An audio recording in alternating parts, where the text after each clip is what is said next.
information. And I will have to tell you that this is not like what I originally thought I was going to be talking about today. However, today is my granddaughter's ninth birthday.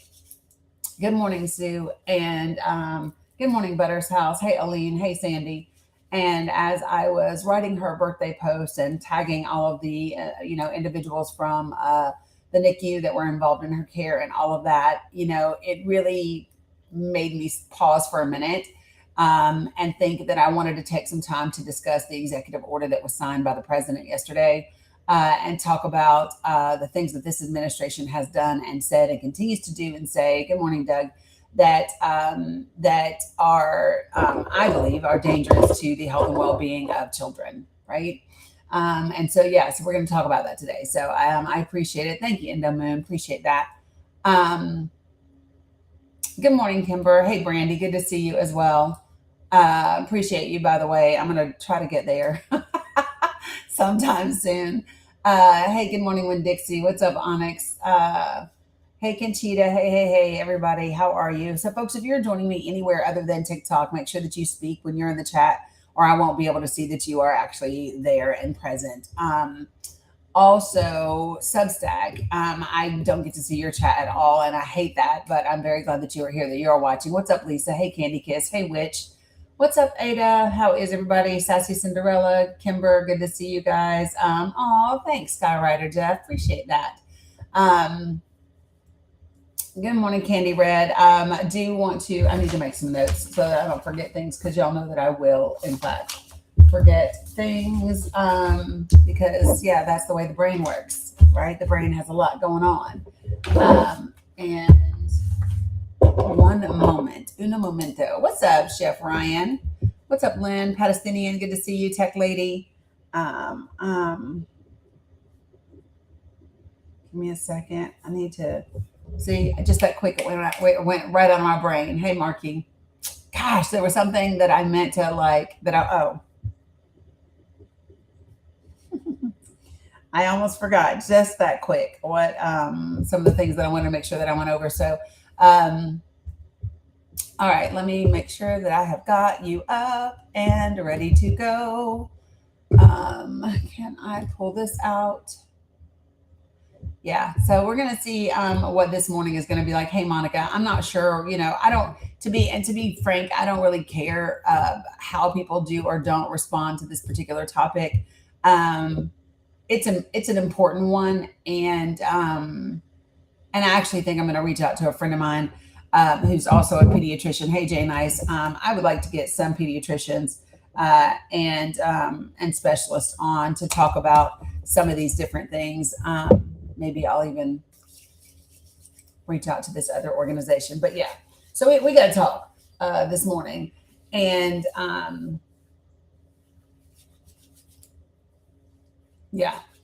so thank you, Sandy. All right, folks. So if you are on the Tick of the Talk, appreciate you for coming in, doing your daily heart me. Make sure that you go back up and collect your points. Appreciate you for liking, sharing, gifting, whatever you are doing, even if you're just being here and tapping. I appreciate all the things, because you could be anywhere on this here app and you are here with me. So I appreciate that tremendously. And that's what I was doing. I was about to put this over here for my Facebook folks. That's what I was about to do. So Facebook, what I am doing is I am dropping the link for you, so that if you want to join as a guest on the panel, then you are able to do so using the link that I am dropping in the chat below right now in this moment. Tech Lady, I'm sure, and as a nurse, I'm sure you have your feelings. Hey, Lupita, Carla, what's up, Taryn? So we're gonna, give me 1 second. Join the panel as a guest. Oh, thanks, Nancy. Appreciate that. Boom. So that's there. Okay. So the link to be able to join. So if you want to join this panel and you are not on TikTok, the link to do that is in the chat. And so you're able to do that at any point in time that you want to get in on the conversation. Hey, Cheryl, Grand Rising, Jamie. And we're going to do that. But me, So let me just back up and let me level set with you all, okay? So here's how I got to where I am this morning. So as so today is Bella's birthday. Bella is my granddaughter who is 9 years old today. And for maybe there's some of you all that don't know all the history and all the background, but Bella was born at 26 weeks. She weighed 1 pound, 3 ounces. That's the guesstimate, right? Because the official weight is 1 pound, 4.5 ounces. But that was with all of the tubes and all of the stuff that they had on her because she was a pound, right? And she was born at 26 weeks. And so no matter how you slice it, she weighed a pound and a few ounces. And she spent 91 days in a neonatal intensive care unit. And she is the individual. It's her arrival, her experience, our experience in the NICU, where and all of the things that happened subsequently, right? That really leveled up my awareness in terms of healthcare advocacy, learning exactly how corrupt the healthcare industry is in this country, all of those different types of things, right? And so this morning when I was doing her birthday post and I was tagging like her NICU nurses, her respiratory therapists, those individuals, I started to think about this executive order that was signed yesterday to space out vaccines for children. And I started to think about the rhetoric coming from this administration, from the Department of Health and Human Services, taking, yeah, 100%, Marky, and the things that this administration has done to tear down trust in science and medicine that has taken decades upon decades upon decades to get to the place where we have eradicated, some of the most horrific, childhood conditions out there, right? And and it really made me angry this morning when I stopped to think about it for several reasons. And I felt this a little bit during 2020. So during 2020, when they chose to politicize medicine, when they chose to politicize a global pandemic and make it a right versus left issue, which is just fucking nuts to me. I'll tell you where. So here's where I think that we have gone just like way too far. There used to be a space that we knew better than to politicize, right? There were certain spaces that we just refused to make it about right and left, Republican and Democrat. It was about what's in the best interest in the health and well-being of the country and of people. And we seem to have like just thrown that shit out the window, right? It seems to today that there is nothing off limits. I'm looking at sitting members of Congress saying that any Muslim that is serving in our country is a Trojan horse, and like the level of outright bigotry, Islamophobia, racism, the outright willingness to diminish experts in science and medicine and put children at risk is crazy. Yeah, Nancy Mace said that, right? Dreamer, I'm not doing Islamophobia with you. I'm just not. I'm not. You can leave. Listen, folks, if somebody else's faith scares you, I don't know what to tell you about who you are, for real. And I'm just going to tell you right now, I am literally I'm going to hold you accountable, and we're going to talk about Christianity as well, right? But so, and listen, I want people to stop saying it's just a distraction. No, the fuck it's not. I want you all to stop saying things like that. It's not a distraction. These people mean what they say. Now, is it bigoted and is it used? They are using it because they desire to win an election, but you make no mistake. It is absolutely white supremacy in action. It's not a distraction. It's not. And so it's really important that we get straight about what that is. So, yeah, I just want us to be very clear about that.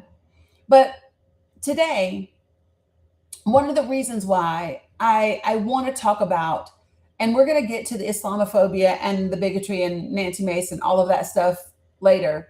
I also want to talk about this executive order. Okay. And Barrico Rob, you're going to listen. I'm not doing you all today. I'm not doing trolls and foolishness and nonsense today. I'm not at all. This is too important. So maybe some of you all are more interested in your ego and your bullshit and your rhetoric and your political division. And maybe that's more important to you than children, but it's not more important to me.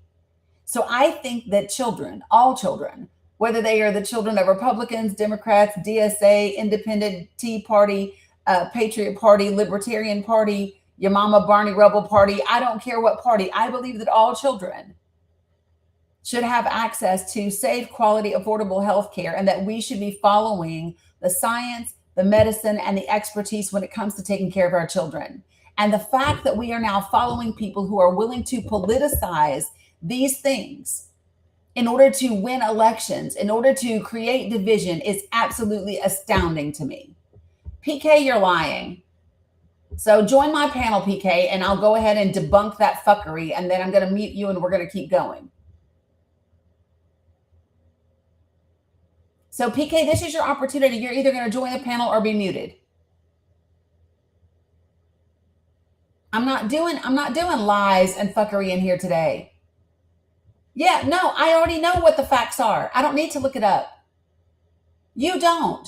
You're regurgitating a talking point that somebody told you to post on social media. You literally have no clue what you're talking about. Now, if you want to be educated upon what it is, then get on. I don't have to mute you. I can do better. I can block you. There you go. Done. As you wish. At your service. Good morning, Helen. Good morning, Legend. How are you? Really good, really good. I wanted to bring a comment. When COVID came in 2020, I went many years without TV and whatever, and I got cable. Well, anyhow, on cable, on health, because I cured myself of COVID before they shut everything down. Roughly, it's an airborne virus, and I took hydroperoxide and cleaned up. So give me a second. Hold on a second, Legend. So first, let me just be careful, because what will happen is if you do things like that, you can get my live flagged. Okay. For inaccurate information. I'm telling the truth. So listen, I'm telling you what the system will do, and here's what I will also say to you. If you were lucky enough to not have residual impacts or significant health issues when you contracted C19, great. That is your individual singular story. Okay. That is not indicative of what science and medicine and experts and infectious disease specialists have known forever, or the millions of other people that did not have your experience. There's no such thing as Legend.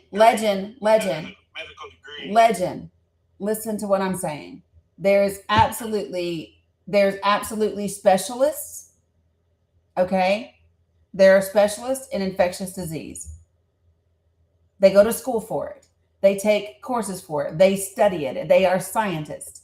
It's literally what they do. Make them any more qualified. It does make them more qualified. It does. Literally, it makes them more qualified. You're not going out and hiring the cashier to come fix your HVAC. Why? Because they went to school. And so they are an expert in HVAC, and they know how to put in your air conditioning and your heating. And so it absolutely makes them more qualified. It does. I know. I went to school for that. And so this is the point that I am saying to you, Legend. This is what I'm saying. I think it's incredible and amazing that you had a great experience and you were able to have C19 and not have horrific outcomes. That is not the case for everyone else. And your singular experience does not override. I was trying to get at a point, though. Okay, so on cable, on health, they have nanobites now that they can put into like a needle that they could give you like a shot for curing a lot of things. It's like they said $60,000 to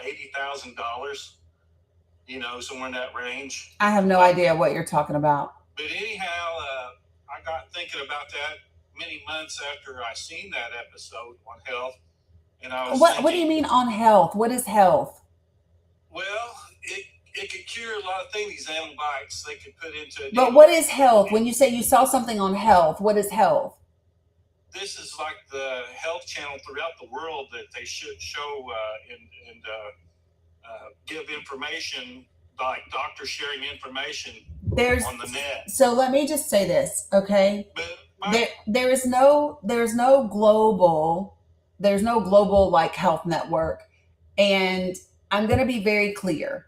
Like a prisoner that cost them too much money, that's over $60,000 or $80,000. So, Legend. And the price would come down after a while on nanobites. Legend. We're not talking about nanobites. Legend. Eliminate someone within a year. We are not talking about nanobites. We're not doing it, sir. We're not doing it. That's the government. So no, I'm not doing conspiracy theories. I'm not doing that in this space. I'm not. Listen, legend, enough. I've already told you, I'm not doing that in this space. There are plenty of other places that can go and talk about nanobites and whatever else you have going on, right? But here's the thing. I do not get my medical information from my HVAC guy. I don't. And so you're not gonna give medical information here. Okay. So like I said, I am very glad that you had your singular experience, right? That does not account for the rest of the world, period. Okay. Great. Yeah. All right. I had a lawyer. I had a female lawyer back in the day.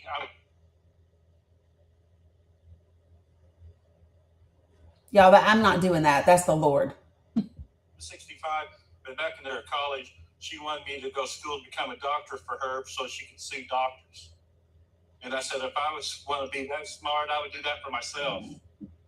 I mean, you're just running around in circles on what you're trying to say. What am I trying to say? Why don't you tell me? What am I trying to say? The government hasn't. Share with me what I'm trying to say. Need to get rid of someone. Share with me what it is. Your church is just trying to say that it's the parents' decision. I haven't mentioned parents. That's where the government. Legend. I haven't mentioned parents. So listen, you might want to pay attention. I haven't mentioned parents. So I don't know what you're listening to. I don't know what narrative you have. I don't know what your deal is. But it is 9:29 in the morning Eastern Standard Time. Way too early for this shit. I am not doing nanobites and I don't even know what else you're trying to say. So well, you're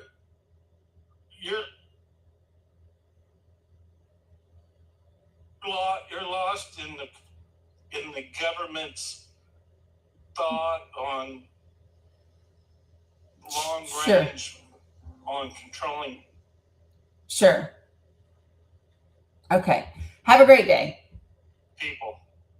All right. So listen, folks. Hey, Tim, how are you? So let me just be very clear about the conversation that we are having today. I am not interested in your singular experience because you are one person in a world of 8 billion people. I'm not. I'm not interested in what Joe Schmo told you down the street who came when they came and fixed your toilet. I literally give less than zero fucks. We are going to talk about how dangerous it is to politicize science and medicine. We are going to talk about how dangerous it is to take something as significant as our children and a schedule of vaccinations for our children that has helped eradicate some of the worst diseases in history, right? That's what we're going to talk about. Kenneth, no. I don't know why you think that that's no. And listen, you were on a panel that I joined the other day. I gave information and then I left. And I told the panel that I'm not staying because you are there and I don't share spaces with you, right? When I joined Real's panel, I said to Real, I don't talk to Kenneth. I don't engage with Kenneth. I don't do anything. So I'm coming up to address this and then I'm leaving. And that's exactly what I did. There has been nothing that has changed, Kenneth. No, you will listen to me. You will never join my panel. I don't care if it is Jesus, Allah, Buddha, the Dalai Lama, Thor, Zeus, Athena, Diana, Barney, Rubble, Fred Flintstone. I don't care who is standing here going, Dani, bring Kenneth up. The answer is no.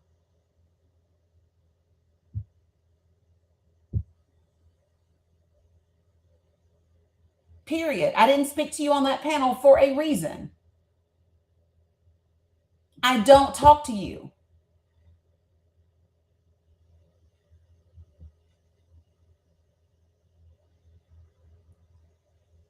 All right. So very simply, folks, the conversation that we are having today is not what your personal opinion is about medicine or vaccines for children or any of that. That's not what this conversation is about. The conversation is about the politicization, the politicizing of that. We should never be politicizing and manipulating medicine and science to the detriment of people and children for election purposes, for our own agenda, for our own private companies, for our own benefit. And that's the problem. So, like, what I'm not doing here is going to have a debate with you about whether or not you should or shouldn't vaccinate your children. Why am I not going to have that conversation? Because you get to have that conversation with your pediatrician. And hopefully you'll listen to your pediatrician. Okay? What I will say is that there is no world. And then the other piece of this, if we could flip to the other side of it, it's not just should we be politicizing healthcare, right? And politicizing in a way that is hurtful and harmful to children, right? Not just that, but whatever happened to we don't want big government? Since when should your federal government tell you when to vaccinate your children or if to? If Joe Biden had signed an executive order telling you when to get the jab in C-19, y'all would have lost your fucking minds.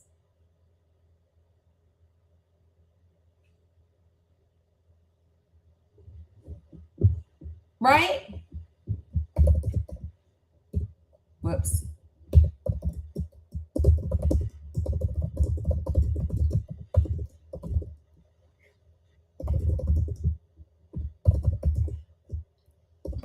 I'm just so literally, right?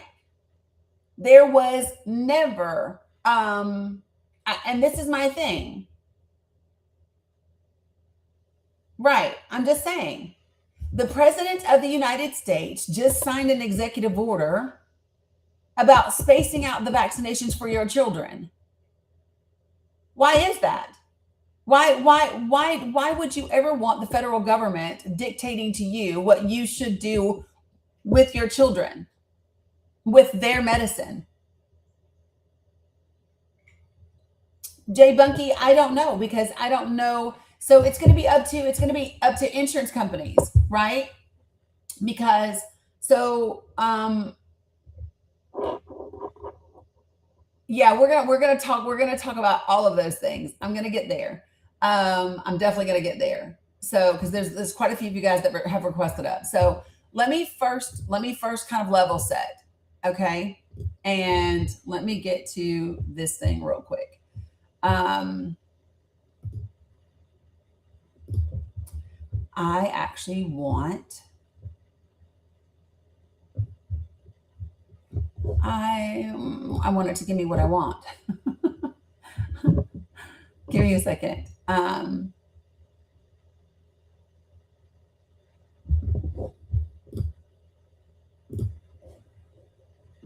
Okay.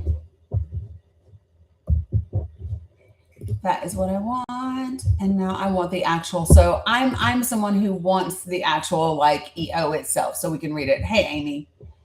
All right. So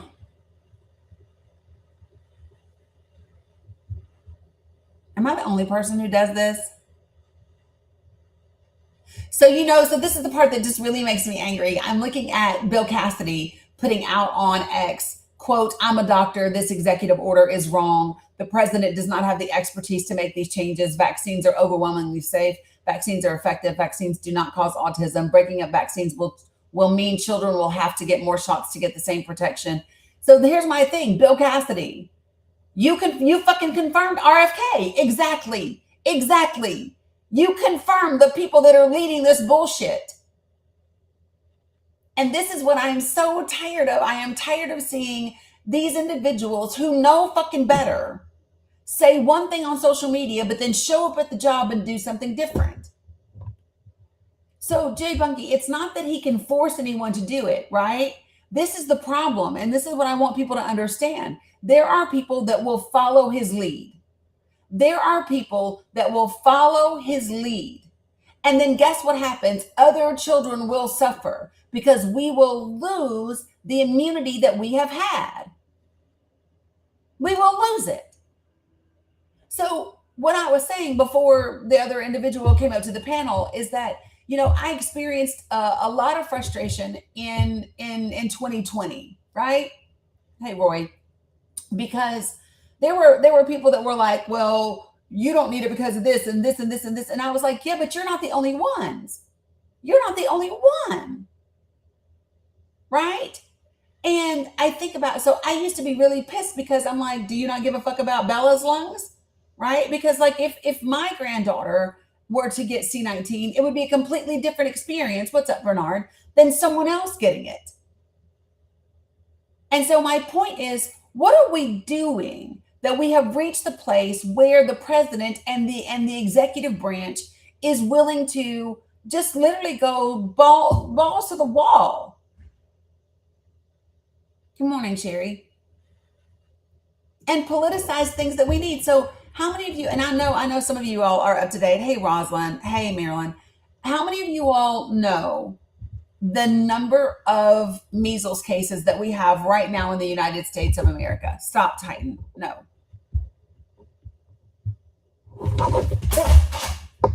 Titan, you scared yourself, right?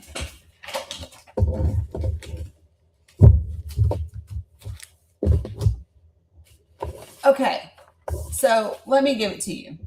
Stop, sir. So as of August the 6th, 2026, to the person who said 1,400, ha ha ha, no. We are at 2,465 confirmed measles cases were reported in the United States in just 2026.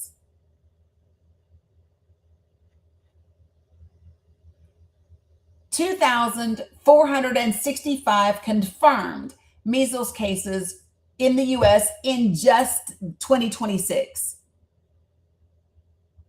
The measles cases were reported by 47 jurisdictions.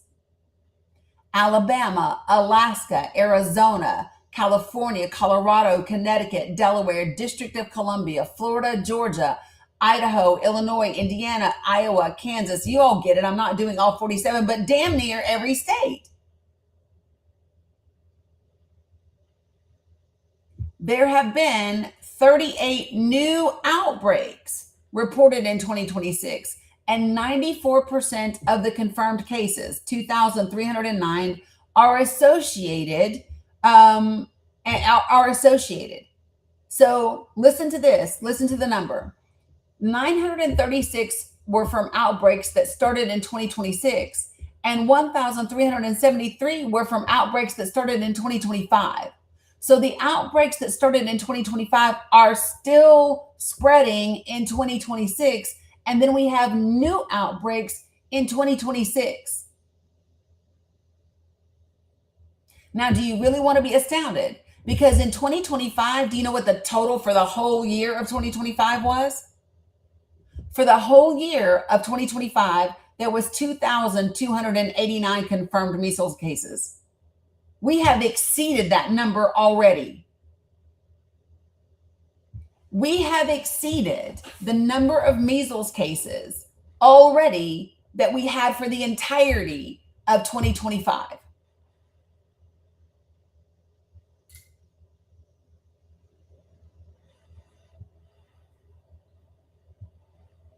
And if you want to know where I'm getting the information, this is from the CDC.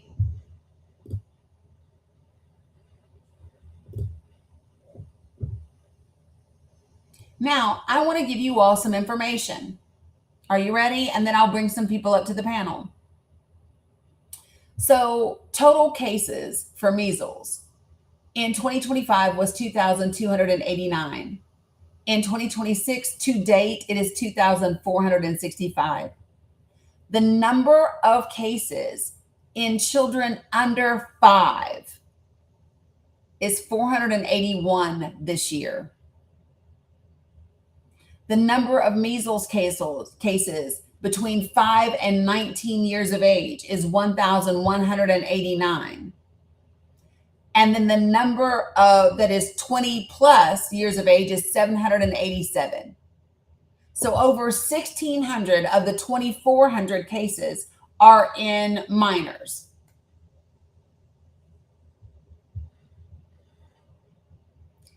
Get this, 93% of the folks that have gotten them are either unvaccinated or it's unknown. 3% got 1 MMR dose, 4% got 2. Of the 2,465 cases, 164, which is 7%, have resulted in hospitalization. 10% of the hospitalizations are in children that are 5 and under.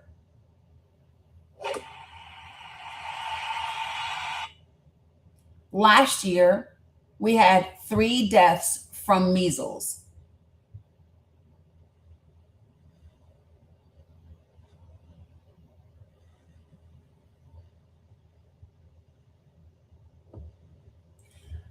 I really would like to know why people are, number one, listening to folks that are not medical experts and not scientists.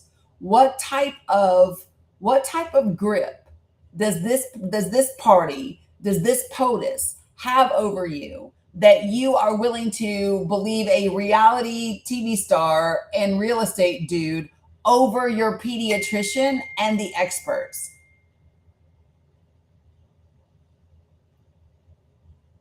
So what they will say is that if you got your measles vaccine, however long ago, you should have your titers checked because you might need to have it redone. So if you do not, I recommend following the AAP on Facebook. I do. The American Academy of Pediatrics. I follow them. And I'm going to read to you the statement from the American Academy of Pediatrics. um, president. Quote, today's executive order on vaccines is not only disheartening, but dangerous. Instead of ensuring every family can access life saving vaccines for measles, influenza, RSV, and more, federal leaders are once again spreading misleading claims.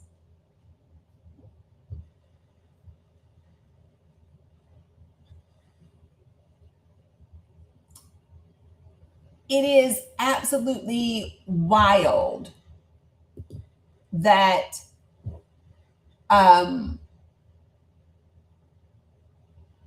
what is going on, and why aren't you upset? So I don't get it. Like, I literally am baffled because you're okay with the federal government, with the president of the United States telling you what you should or shouldn't do in terms of vaccinating your children. However, if Joe Biden had signed an executive order telling you when you had to get the C-19 shot, you all would have lost your fucking minds, right? Why are you okay with big government getting involved in your healthcare and your healthcare decisions with your children? Why are you okay with that? And why are you believing and listening to someone that has absolutely zero expertise, zero medical training, zero science, zero anything?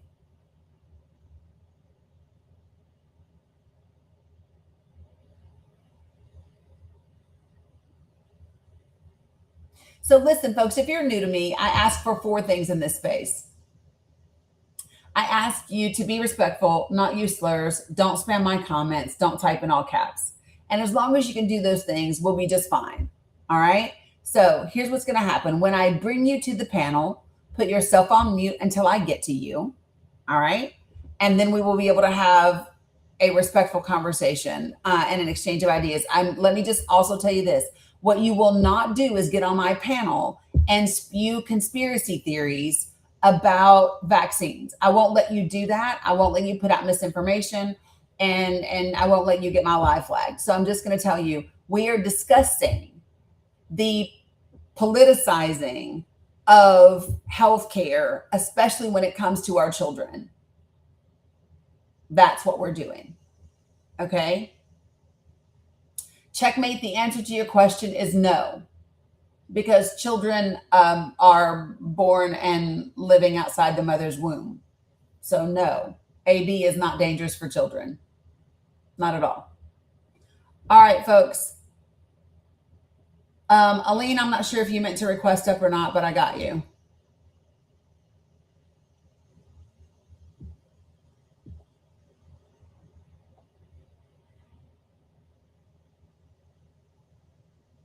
Oops. Sorry, guys. Hold on.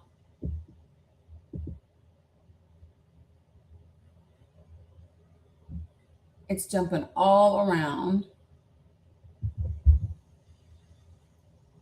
But we're gonna make it happen.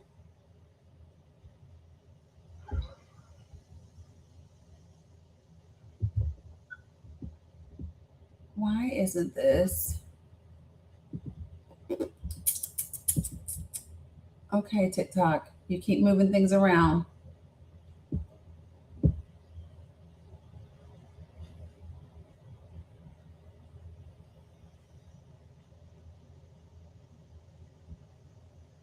Okay.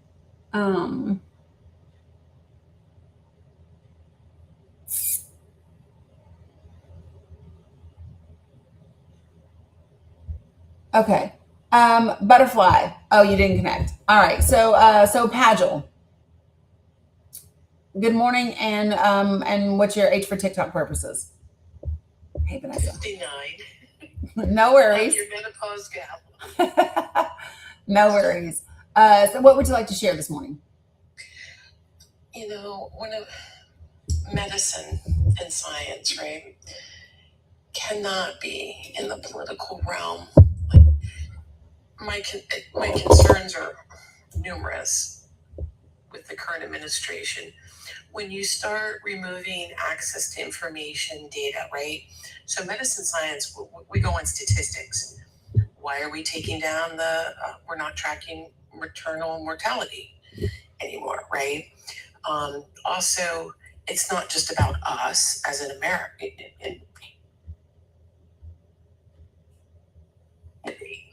Our doctors, our pediatricians, all of our specialists, right? We also look outside of our country. We see, hey, what is France seeing or whatnot? We review current treatment policies, revise them, get better, and go forward. But when you politicize it, it puts all of us in danger, right? Like, I would think as a parent, you would want to have access to all the information. You would want to have peer-reviewed information, right?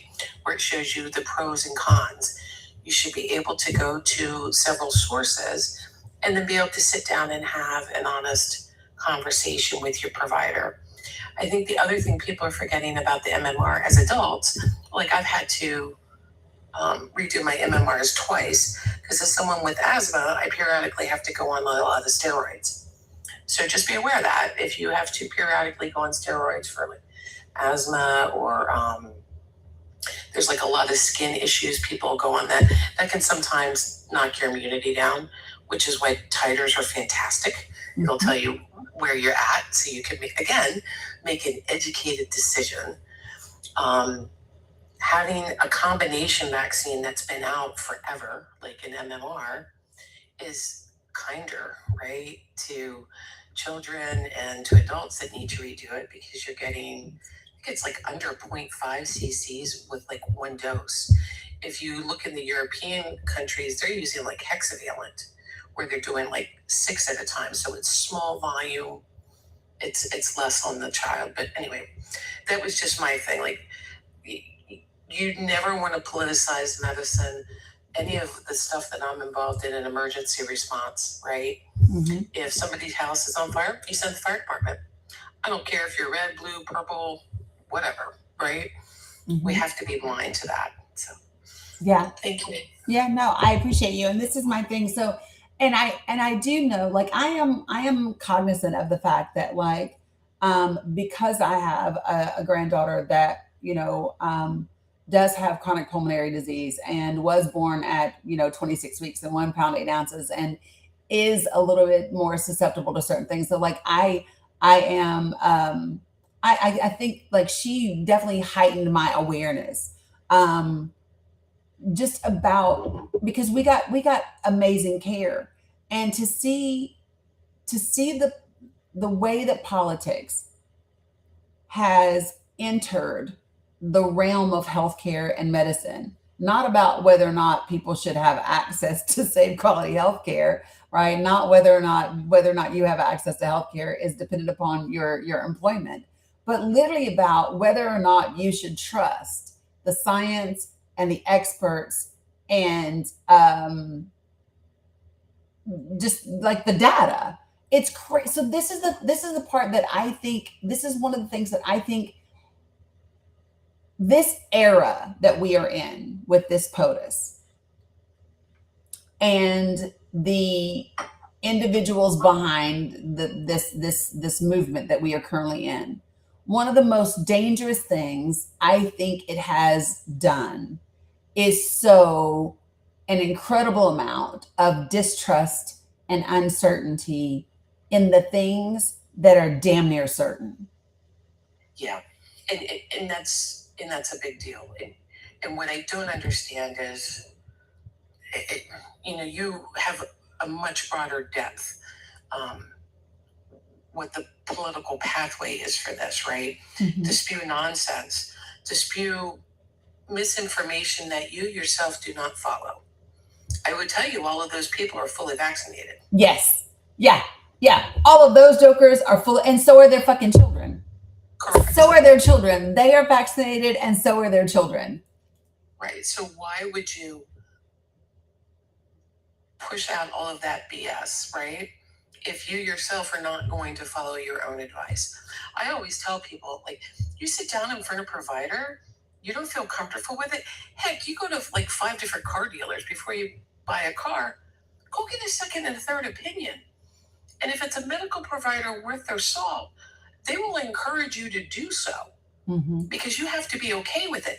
But like, let's make it on legitimate best practice of the time, right? And what we know today should be less than what we know next year, Yes, right? yes. We're supposed to be getting better. So I really don't care for the most part of what they did 5 years ago. I care about today and where we're going forward, because science and medicine should always be going forward, right? You learn, revise, and then go forward. But I struggle with it. One of the things that I found that I wish people understood, because it is really easy on the outside looking in to make these judgments about, oh, this is what people should or shouldn't have done. It is. So listen, we are always behind. Let me just say this, you all. We are always behind when it comes to our medical information, because we have to take all of the data. We have to take all of the information. We have to take all of the results, all of the whatever. We are still learning so much about what hit us in 2019, because it was new and we didn't know anything about it, and we didn't know how it was going to show up and what it was going to look like in people. And so it's not just like, it's not, you don't just order a pizza and here's the pizza and you know what the fuck you got. It's not that. And there's all of these different, so like right now, when we look at, just even like the last year or so of medical, we can't give you. So when we put out information for 2026, it's really not for 2026. It's most of the time not even for 2025, except for like statistics, right? Because we don't get all of it until 2024. Right. And it takes time, yes, to process all of that data, right? So people need to understand that there's not some magical book on a shelf somewhere that has all the answers. It's, you know what I mean? Like, so like when you look at C19, it's, yes, coronaviruses have been around, but this was a different strain. So for a moment in time, science was allowed to do science. I don't know if people realize that. They took all of the red tape out where they were worried about patents and money. And our CDC here could talk to Louis Pasteur Institute in France, could talk to China, right? So all of these really super smart people got to just sit down and do the work. Yes. And it was amazing. Can you imagine if they could do that for cancer and everything else, right? But I think there's a lot of folks that just don't have like a basic understanding, which you clearly do, of how science and medicine works. There's a reason why it's called an art. It's not exact. Like you said, we're going to get better. There's a reason why our life expectancy has grown every year, right? Because we're getting better at it. There's also a reason that there are other countries whose life expectancy is so much better than ours, because they have a healthcare system that operates different and isn't connected to whether or not people are employed. Yes. Imagine that. Universal healthcare. Imagine that. If you do primary care, then we don't have to have as much specialists, because it's caught early when it can be treated. I'll share this, folks. So like when you say like I have an understanding, it's because I had to get an understanding. And when I say, and this is one of the reasons why, this is one of the reasons why healthcare is such a hot point for me, is, with Bella, when Bella was born, listen, I was minding my business at the house when my daughter was going for like her ultrasound at 26 weeks, right? And we thought we were out of the woods, because we had gotten a result before that said, we might have a marker for Downs. And so we had to do like the extra blood test, the real big one that they send off to somebody. And it came back and said, no, we were okay. Right. And so we were like, oh, so we just thought we were going to finish the rest of the pregnancy. And I literally got this phone call from my daughter that said, hey, Dr. Frascanti is saying that, I need to go pack a bag and get ready for the hospital. And I said, when? Because the due date was November 11th. This was August 9th. Oh, wow. Okay. Okay, due November 11th. This was August 9th. And I said, what do you mean when? And she was like, now. And I was like, what do you mean now? For what? For why?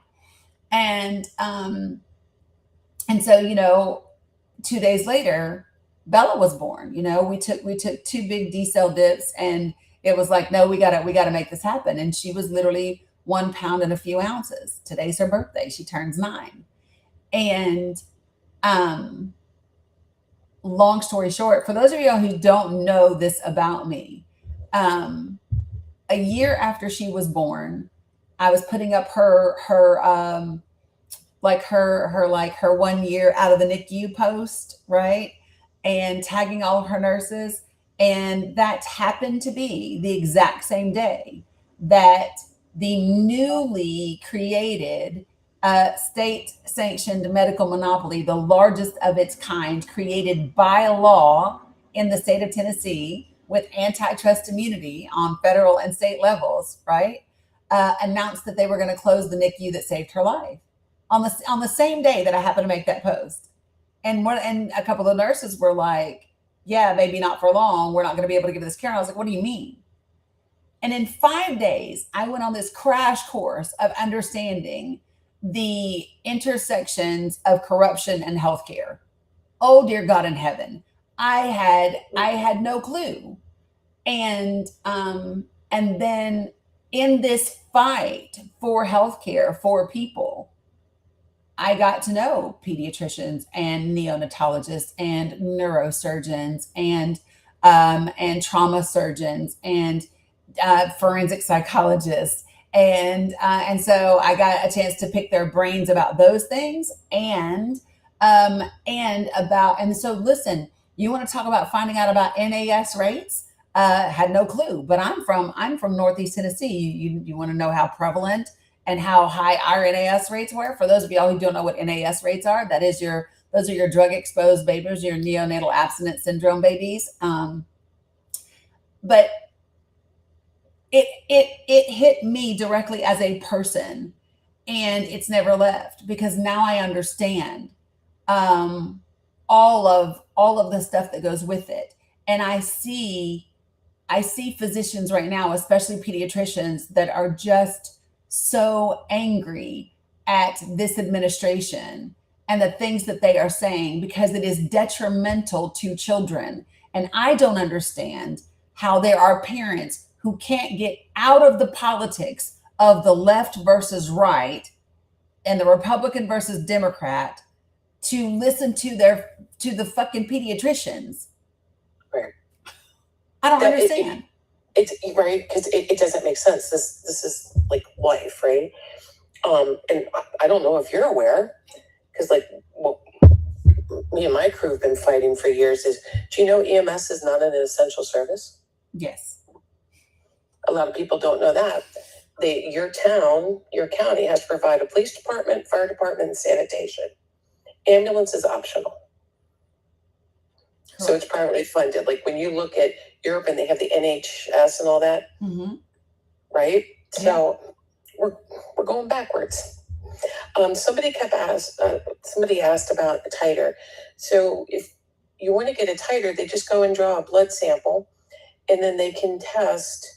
It's typically across like what you would get, like your childhood vaccinations, or if there's something, running amok in your area, to see if you have an immune response to it. If you don't have a titer, which is a positive response, then they know you need to be boosted for whatever you're not responding to. And what's nice about that is then you're not just going and blindly taking additional vaccines. You're taking what your body what you need and nothing extra. Yeah. And here's the thing, folks, just so that you are aware, this is something that anybody that works in the healthcare field, if you are a nurse, if you're a physician, if you are working in the hospital in a clinical capacity, you're already doing these things. You're getting your titers checked. Like nurses, they gotta get their flu shot. Some of them, like, it's mandatory. And this was the other thing that got me, was like, all of a sudden when they were like, oh, well, it's mandatory for federal employees to get this. And I'm like, and people started arguing about the military. And I was like, do y'all understand that when I joined the Army, I didn't get a fucking say so as to what I got stuck with? They put us in a line. They had us roll up our sleeves on both sides. We walked and they had a little gun and tick in both my arms. And I got whatever the fuck they gave me and I kept on walking. Like, it's never been an option in the military. And the fact that, again, we are allowing them to make this political is wild to me. Do you all not care about the thousands of children and the people that are now sick with diseases that they don't have to be sick from? Right, it put our national security at risk. Right, we had a couple units go down with the flu. Yep, with their warrior ethos. Yep. Right. Yeah, 100%. No, I mean, I appreciate you. I don't know. So here's what I'm really thinking about doing, and I know that I have at least one pediatrician who will do so. But I really do think that I'm going to try to put together a panel of pediatricians and medical folks to come and do a live or a podcast episode specifically about these things, not about the politics of it, but about the politicizing of our healthcare and why these things are so incredibly important for our children. And folks, listen, it's not just about you and your kid. When you go into, I've done them before, Dark. When your kid goes into school, they're around hundreds of other little germy bodies. And it's not just your kid that matters. It's all of our kids. Either you care about them or you don't. I think too, what would be helpful for folks too is if they understand like some of the basic mechanics, like the ASEF board, how people were elected into that. Like these were like scientists and medical professionals, like very well qualified, that were put into those positions. So I think if they understand a little bit how the process works, because everybody kind of wants to slide off into it. It's Pfizer wanting to make money. Nope. These people have nothing to do with private pharmaceutical companies, right? Right. To maybe give them that to help combat the misinformation, if that makes sense. Yeah, 100%. 100%. So yeah. No, I appreciate you. Thanks for joining and chiming in. James, good morning, and how are you? Good. This conversation is.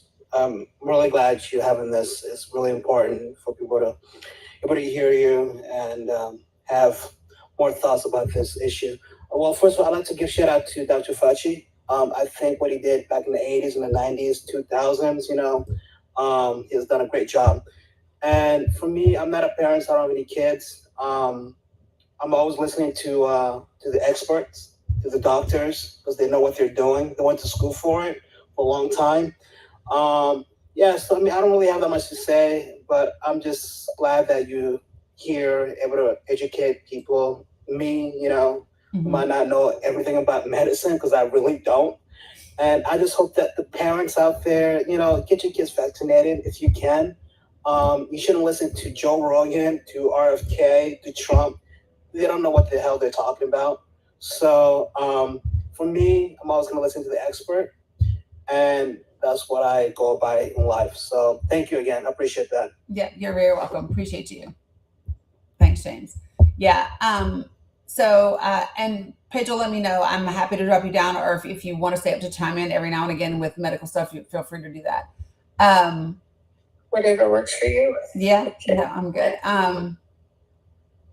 Yeah, Tara, I can only imagine. So Tara says that her kid can't get vaccinated because he's immunocompromised. And so she worries all the time, and I can only imagine 100%.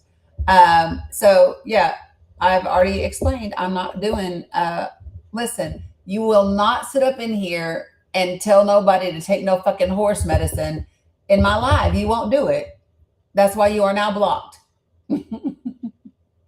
Listen, I don't know any of, sorry, go ahead. No, so thank you. It's destroyed so many people's kidneys. Yeah. And there's so many people already on a wait list for a kidney transplant. Like, let's not self-induce it, right? Yeah, I'm just not doing that, folks. So it's like the other guy that came up here a minute ago and said, well, I was able to cure myself of COVID. That's what he said.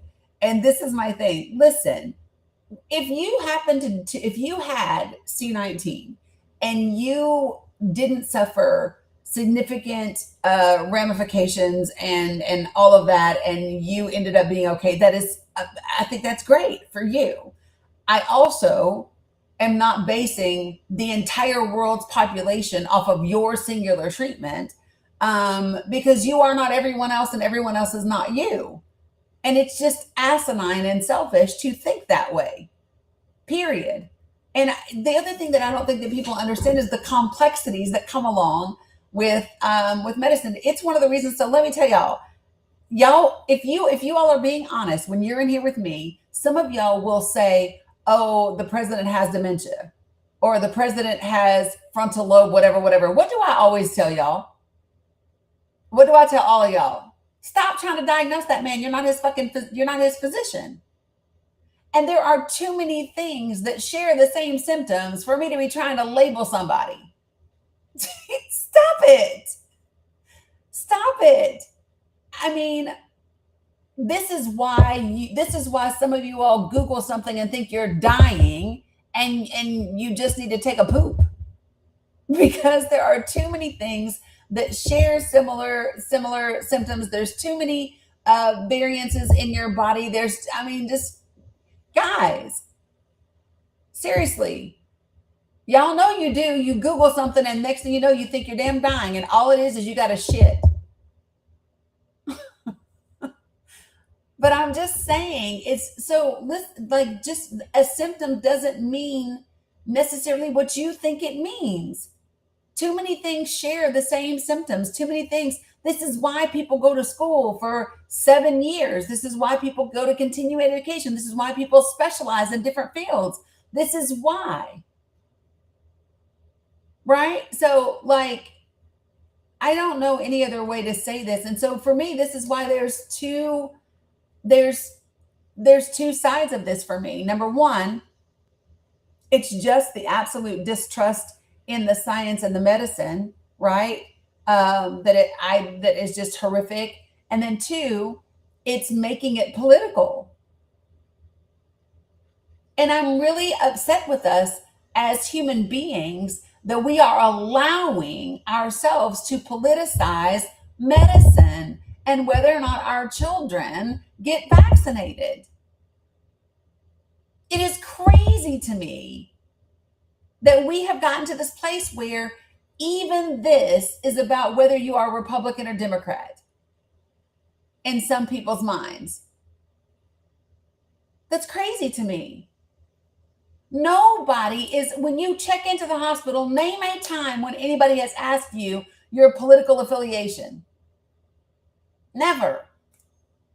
Before you pick up your prescription, the pharmacist doesn't go, "Well, this works for Republicans, but not for Democrats."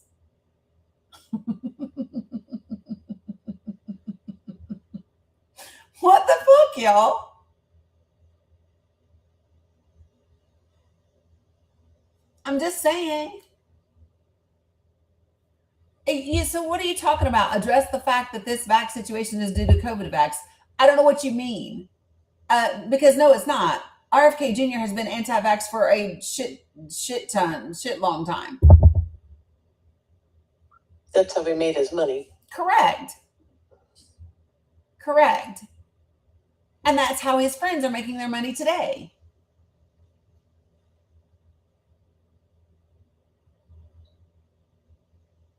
Yeah, so, I mean, Maria, if you want to talk about it, you're welcome to join the panel. There was no mandate for the COVID vax. That's just simply not true. The federal government did not make you go out and get a vaccine. No, they did not.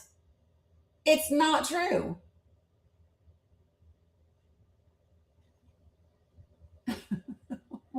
I don't know what's wrong with you all.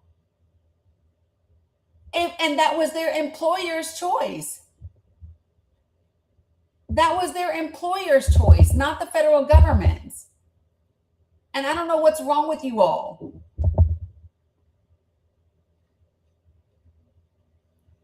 So listen, there was no mandate that you had to. So let me just say something. If you walk into your job, let me just be clear. If you walk into your job and there is a requirement to do the work at your job, right? And you do not do the thing that your job requires, then you lose your job. It's always been that way. You have a choice, beloved. Your job didn't make you, right? You could just get a different job. And it would be the same thing if your job said, oh, well, we're downsizing, we're getting rid of this position, we're moving you to this position, right? This is for this job, you now have to wear these shoes or these boots or these jeans. You can either choose to do it or you get a different job. That's different. There's nothing. That's it. And restaurants, let me just be clear, restaurants, again, are private businesses. And if that private business says your ass ain't coming in here without a mask, that's up to that private business. There were plenty of businesses that didn't require them.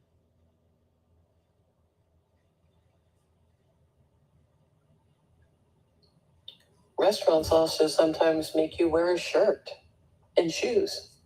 Correct. Yeah, so no, I'm not clear with my, so listen, of course I'm clear with my opinion. I'm also clear with the facts. And the facts are there was no mandatory jab. That was not a thing for civilians. Nobody made you have to get a shot. Now, your job may have required it, and that is a private business making their business decisions for what's in their best interest. Period. The same way they might make you wear steel-toe shoes.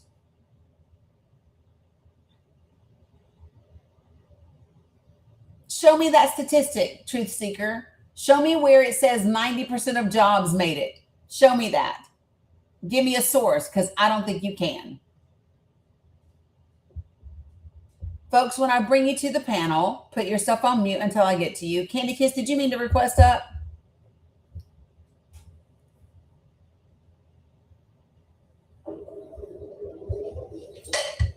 Yeah, Amelia, why don't you get out of my chat and come to the panel? Candy, did you mean to request up? That's enough.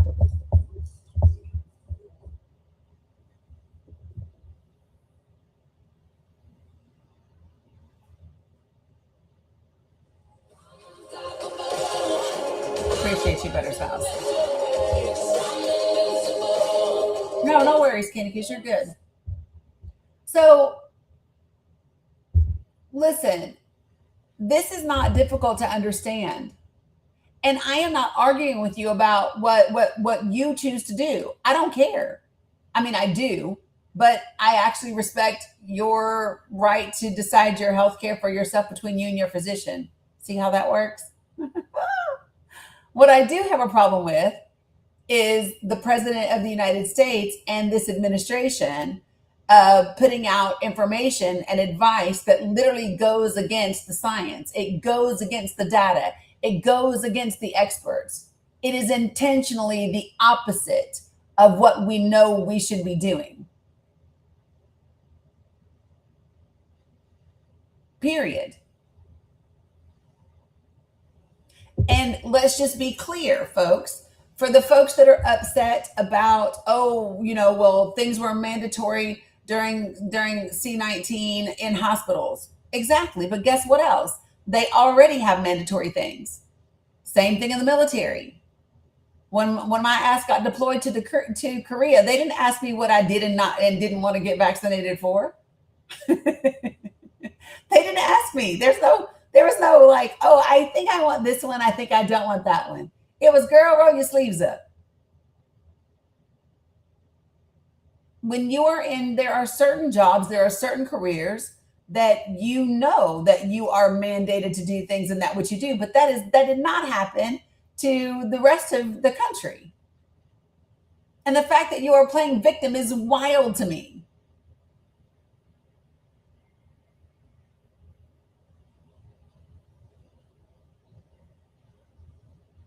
And at the same time, while this is happening, it's like your head is in the sand and you don't understand that we have had more measles cases this year than we had all of last year already. already.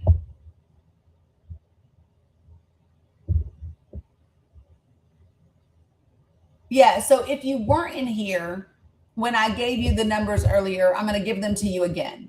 And this is just for measles, okay? In 2025, for the entire year, we had 2,289 cases of the flu. So far to date, we are now at 2,465 cases. And I am reading this from the CDC's website. So from the federal government, okay? The ages of the people that have been affected, of the 2,400, this is measles, Ollie Bear, measles. Measles, measles, measles, measles, measles. Of the 2,465 cases of measles that we've had so far this year, we've had 481 of them, so 20% are in children 5 and under. 20%, so 1 in 5. 48% of them are in individuals ages 5 to 19. And then the other 32% are 20 and above. And get this, 93% of the people are either unvaccinated or their status is unknown. The people that got both doses make up only 4% of cases. No, it's not in certain areas. It's in 47 of our damn states. No, it's in 47 jurisdictions now. Last year, it was in 45 jurisdictions. It's in 47 states, y'all. And what's crazy is 94% of the cases are outbreak associated. We've got 38 new outbreaks reported in 2026. But so 936 are from outbreaks starting in 2026, and 1,373 are from outbreaks that started in 2025. And yes, we had 3 deaths last year from measles. Sure did.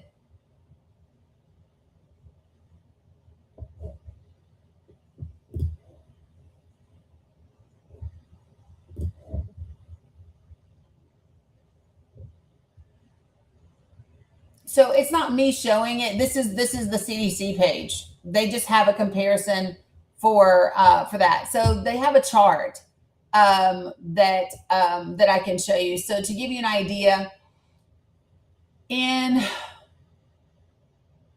let me see if I can find this really quickly. Okay, so this is a great thing to show, just to kind of give you guys an idea. So this is what measles looks like in the United States of America in 2024. Okay, this is in 2025, and this is in 2026. I'm going to do that again so you can see it. 2024, 2025, 2026.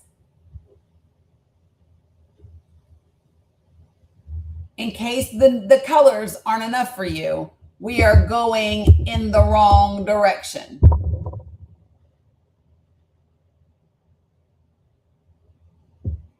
And it is our children that are suffering. That's the part that makes me the angriest.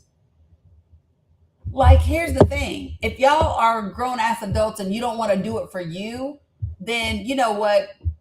Whatever. But the fact of the matter is that we are hurting our children. And I don't know why you all are okay with these 2 ridiculous ass men with no medical training telling you what you should do for your children. And it's not rooted in science, and it's not based on fact.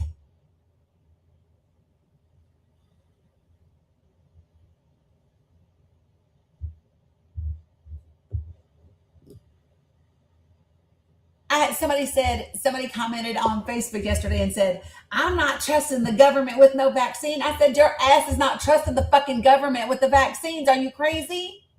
You are trusting the science. You are trusting the medical experts. You are trusting decades upon decades upon decades, where this thing used to really kill people all the time, and we get to live in a world where it doesn't. And it's wild to me because you all are busy talking about, oh, it's the physicians and it's the medicine makers that it's the, oh, it's only about money for them. Meanwhile, all of these folks are making a shit ton of money off of you. All of these unregulated, unverified, daggone health and wellness companies got you taking every kind of herbal supplement known to man. Not a bit of it proven to do whatever. And y'all just out here willy-nilly. And I want to address something that people said. Some people are like, what's the end game? Fuck if I know. But here's what I will say is we have a POTUS. We have a president that believes in eugenics. Y'all know that, right? He has said that. He believes that there are people with superior genes. And so he believes those people will rise to the top. And he's okay with what the people that he considers to be subpar human beings phasing themselves out.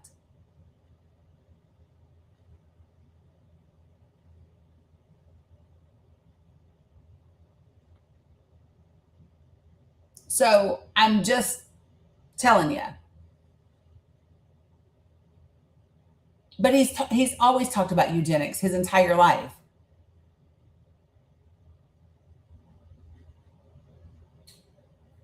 I just want to know, where are the mama bears?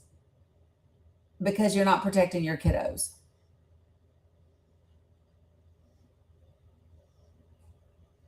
Where are you?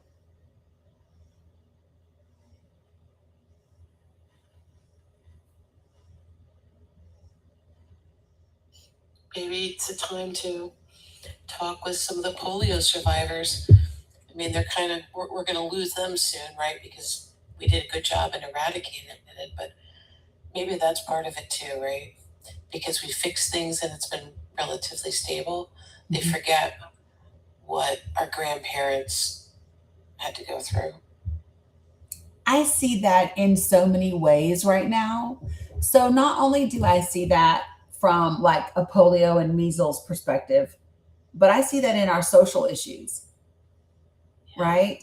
The intense level of bigotry and sexism that we have been experiencing for the last 10 years is something that it was missing for a while. Like, don't get me wrong, it's not like racism went away or whatever, right? But it wasn't mainstream anymore. After the 60s, right? It just wasn't mainstream. It wasn't okay. It's why they needed the Southern strategy. And I think that we are at this place right now because we forgot how much work we had to do to get to where we were.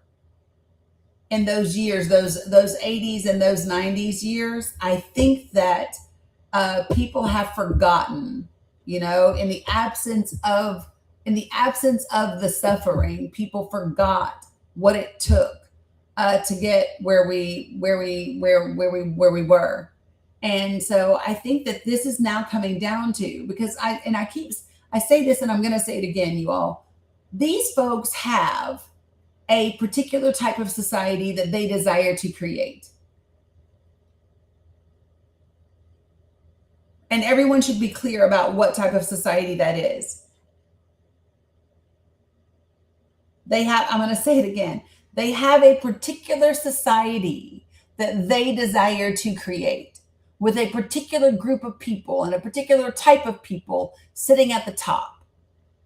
And if you do not fit into that particular demographic, they are perfectly okay with whatever amount of pain and suffering you endure, whether it is to your final demise or not. And so, and here's my thing. They want their world bad enough. I want you all to think about how badly they must want this world that they have thought about. They wanted enough to get coalitions of 50 different organizations and write a playbook that is over 900 and some odd pages, and to for more than half a fucking century continue to chip away at democracy and at the Constitution and at the three separate but equal branches of government, right? They have backed up 20 and punted, and then they have come back, right? So the question that I have for everyone else that doesn't fall into that category is, how badly do you desire the world that you want us to live in? And what are you doing to bring it to fruition?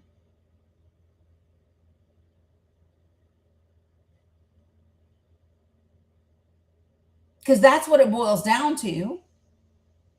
And not only are they fighting for the thing that they so desperately want, they are also fighting for their fucking lives, because they understand that a progressive majority in the House and the Senate is a wrap for many of them. It is a wrap. It is jail. It is jail. And they are fighting for their lives. The question is, are you?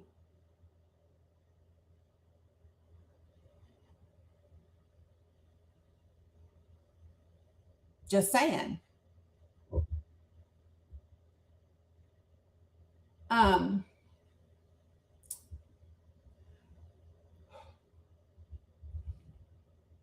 yeah, Bannon said it. Thanks, Scotty, for the reminder. I'm tired, y'all. I worked on Project for the People stuff until almost 1:30 this morning, and then of course got up and got everybody off to school and whatever. So, and I'm out of Red Bull. So there you go. There's that, which is probably good because I don't need it. How many of you guys were in here yesterday when I talked about our healthcare system? And so I got to healthcare kind of in a weird way. Yeah, you're welcome, Peggy. So yesterday, people keep talking about, oh, the DSA wants to abolish the Senate, and that's all people are saying. And this is again where I have an issue with the way that people do messaging. So what they desire is to have a unicameral legislature, right? Yeah, I am righteous. And so, but the thing to know about that is when you have one legislative body instead of two, it's typically smaller than what we have now. And 60% of the world's national parliaments operate this way. So what the DSA would desire to happen, which by the way requires a constitutional amendment and is probably 25 to 50 fucking years from now.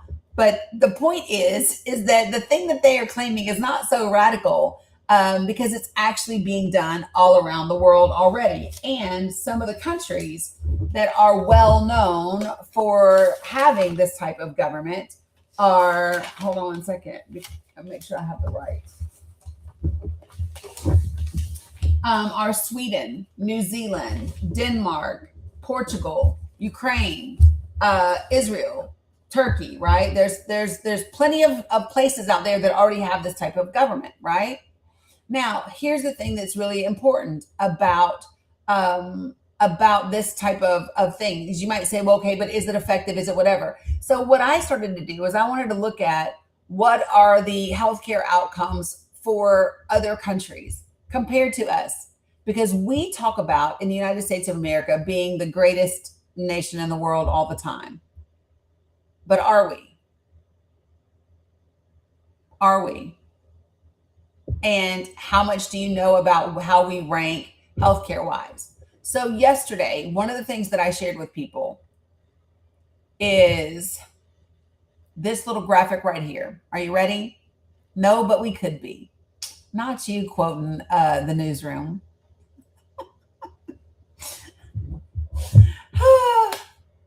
Such a great show. Anyway, okay, so let me just kind of give you this breakdown. I'm going to give you the healthcare expenditure per capita and the average life expectancy at birth. You ready? In Canada, the current health expenditure per capita is $5,105 in Canada, with a life expectancy at birth of 82 years.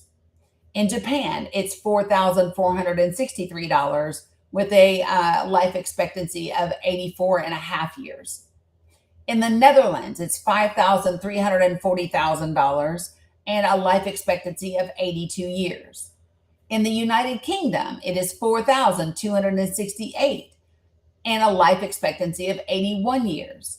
In the United States of America, the health expenditure per capita is $10,658.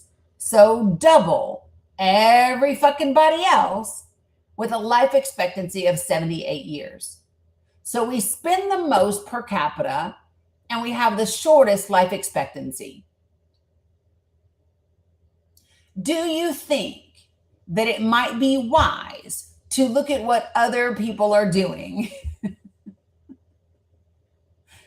I just want to offer that as a suggestion, because if you see people that are able to get better results and spend half of what you do, could you fathom that maybe they have a better system than we do?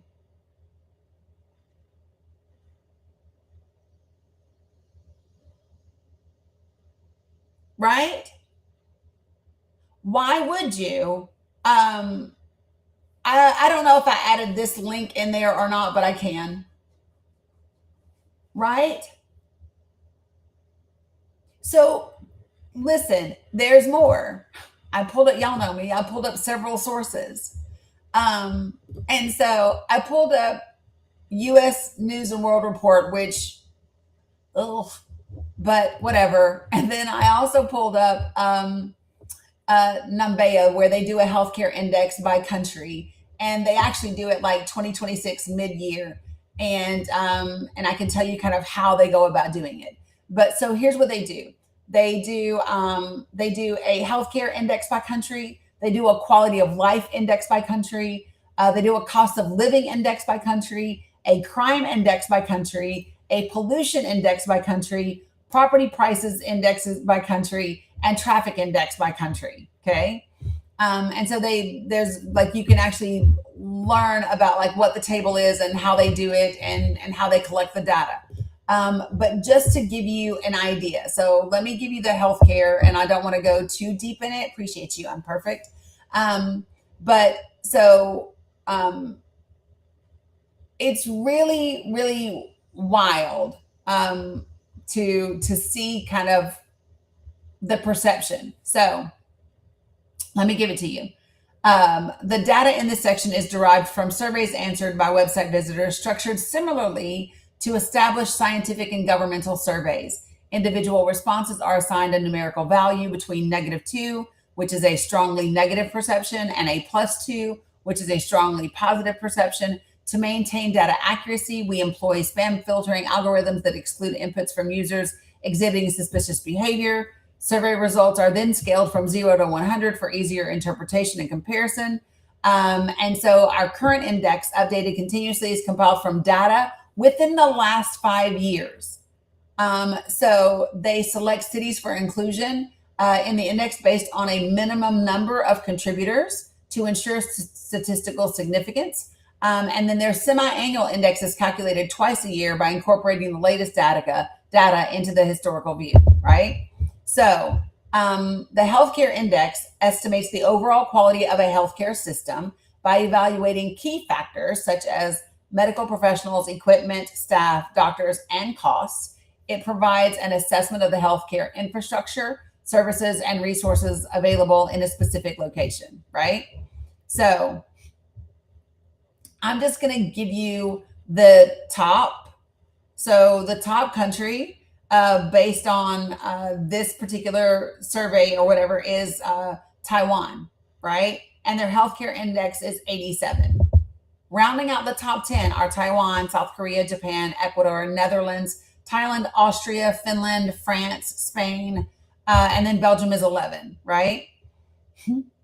Norway is 15. I'm just going to pop a few in here. Israel is 18. UK is 19. Mexico is 20. Anybody want to take a stab at a guess at where the United States of America falls on this index? Anybody? Bueller?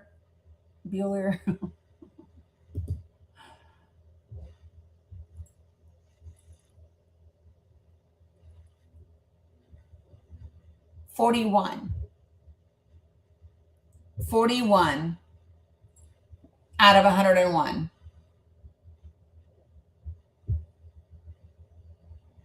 So the index, the countries above us, the Philippines, Guatemala, Argentina, Sweden, New Zealand, Canada, Iceland, Switzerland, Colombia, China, Luxembourg, Malaysia, Sri Lanka, the UAE, Germany, Turkey, Australia, all of those are listed above us. And if you go to U.S. News and World Report, let's just go over to a different one, right? The number one country listed there is Iceland, then Norway, then Denmark. Those are the top three. Then Switzerland, then Japan, then Australia, South Korea, Singapore, Sweden, and Israel. Those are the top 10 best countries overall in health. Top 10, according to U.S. News and World Report. France is 11. Germany is 12. Anybody want to guess where we fall according to U.S. News and World Report?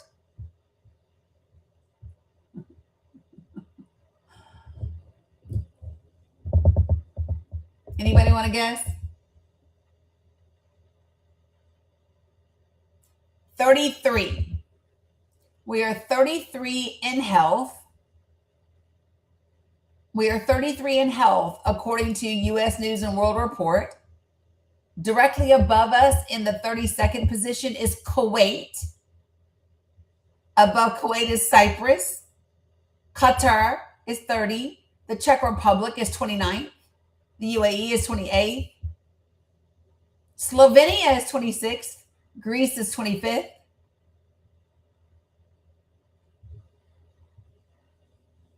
And also, according to U.S. News and World Report, we're ranked 18th for the best countries overall. So even according to us, we're not the fucking best. And I'm laughing, even though it's not funny. It's because you got to be fucking kidding me.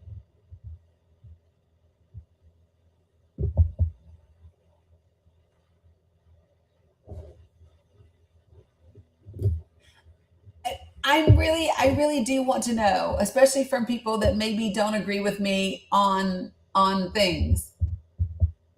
Do you all want to be better than what we are? Like, what do you want us to be? What do you want us to be? What kind of country do you want us to be? Because, like, for me, I don't need you to believe what I believe. And I don't need to believe what you believe in order to respect your right to believe it. Nor do I need to limit what you're allowed to believe or what you're allowed to practice or what you're allowed to do unless it infringes upon the rights and the liberties of someone else. Right?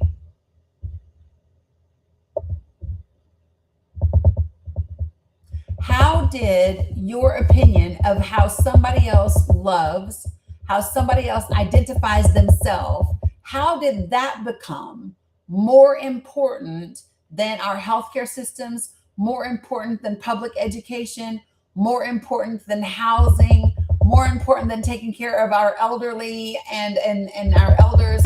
How somebody else chooses to identify themselves, how they piss or don't piss, how did that become more important than getting access to safe, quality, affordable health care? And tell me, how did the richest of the rich, the elite, the corporations who sit in their corner offices, how did they become more important than your children?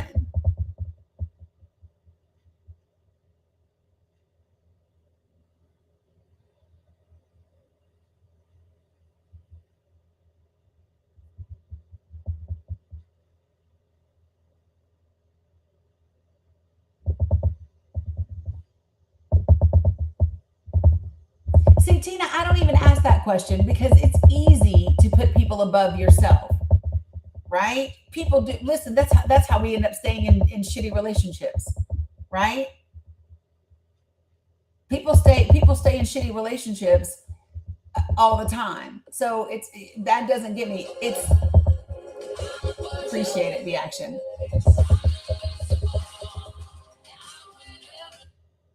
Righteous Giggle says capitalism.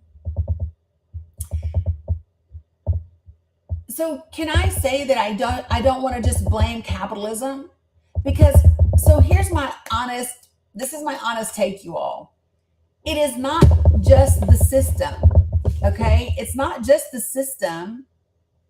So the same way, so listen, do y'all remember hearing your grandmother or your great grandmother talk about like when TV first became a thing and all of a sudden you could see Elvis gyrating his hips on the TV and it was just sinful and that TV was the devil and the TV was the problem because the TV was spreading the things. And now people want to blame social media. People want to blame video games. People want to blame music. People want to blame our systems. People want to blame all of the things. But here's my thing. It's us.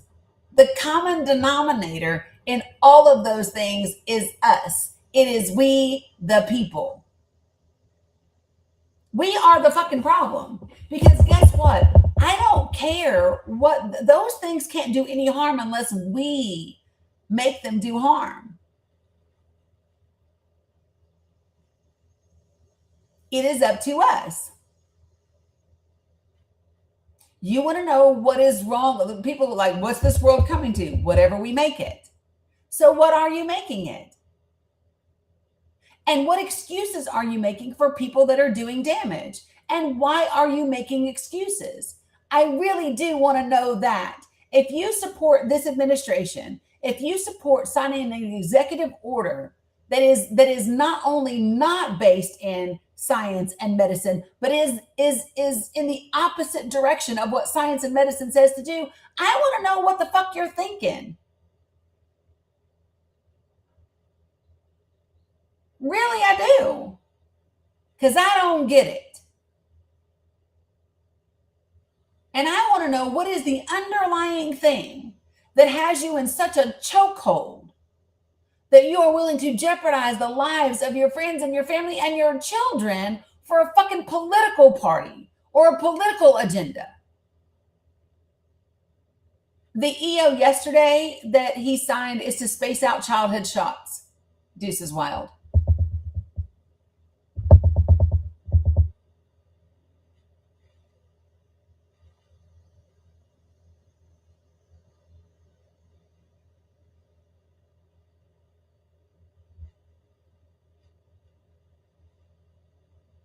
So, Joe, nobody said anything about sinners. Nobody said anything about sinning. No. So let me just be clear. So one of the things that I'm not doing, okay, is what I am not doing is applying a particular religion to this conversation or any religion to this conversation. This is not about God. This is about what kind of human being do you want to be? That's it. It's just that simple. It's not about sinning or not sinning. It's not about any of that. It's literally about what kind of human being do you want to be?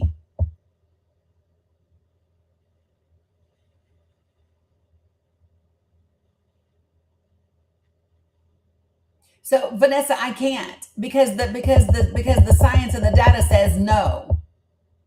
It actually causes more harm. There is a reason why we do them this way, and there's a reason it took this long to figure out how we do them. It will actually require children to get more shots and leave them more vulnerable.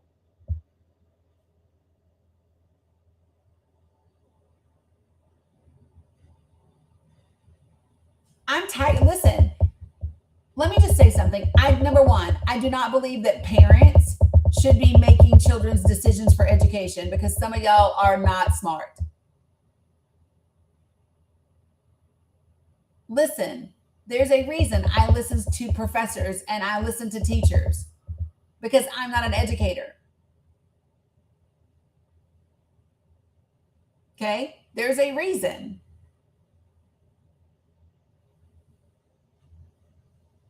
When people say, oh, well, parents should have the option. No, parents shouldn't always have the fucking option. No. Oh, well, we want parents to be able to decide curriculum. No, the fuck I don't.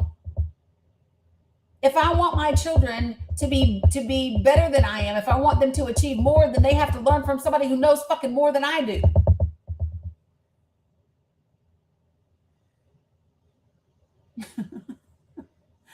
There's a reason that we go into fields to become experts. There are reasons.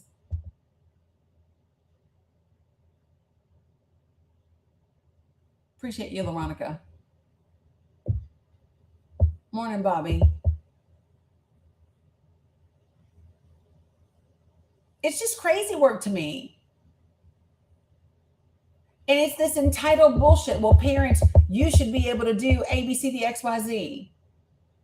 Really?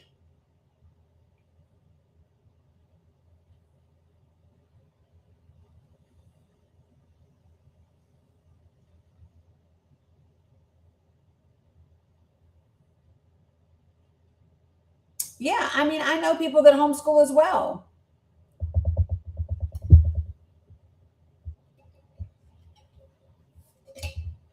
But there's a reason that you're not in a classroom. There's a reason that you're not a teacher.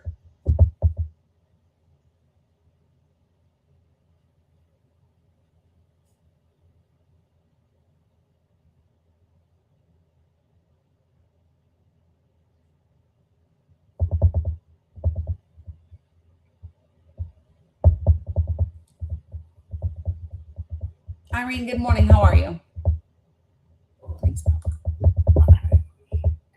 Irene, did you mean to request that? No. Okay, no worries. No. I got you. No problem.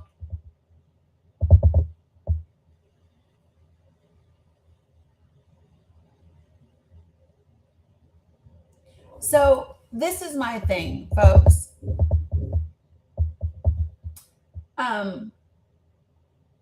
Probably the most powerful thing that you can do in your life is to get doctors and physicians that you trust. Because you don't have all the answers and you don't know because you're not an expert and you're not a physician. Right? So, I'll share with you all something that transpired. Well, give me a second.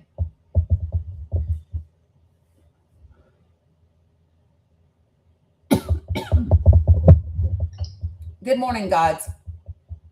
Good morning. I just want to know, how do you think that the president is bad for children? The Democrats had us, the kids, the school systems, number 40 out of 40. We were dead last. They're bringing in drag queens to the school, all type of porn in the books, taking God out, no prayer, no nothing. Anything is allowed. They're allowing hormone pills, surgeries, everything. Come on. Okay, so I'm going to answer your question. I'm going to answer your question. Hold on. I'm going to answer your question. Nope, because you've said a lot already. Stop for a moment. We're going to pause. Because I told you, I don't let people sit up here and just spew misinformation for 3 minutes at a time. Guys, stop and don't interrupt me. Listen, if you are being disrespectful, I will boot your fucking ass right now. I will. I will. Bye. I ain't got no time. I am not. Listen, if you are a grown ass man that cannot shut the fuck up and have a respectful conversation, you will not stay on my panel. You are the reason we pick the bear. You are the reason the birth rate is in decline. You are the reason this is the reason there is a male loneliness epidemic because of that shit right there.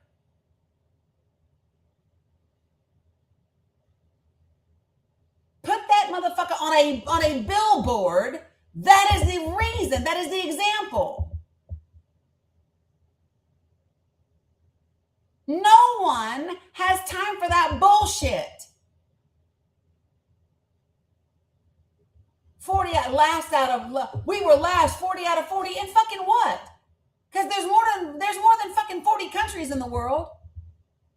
There's more than fucking 40 states. 40 out of what?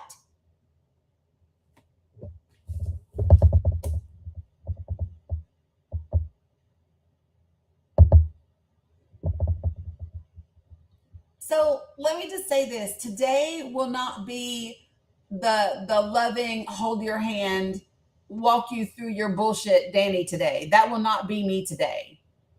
Especially not on this issue. Especially not on this issue. I won't do it. It's too serious. People literally die as a result.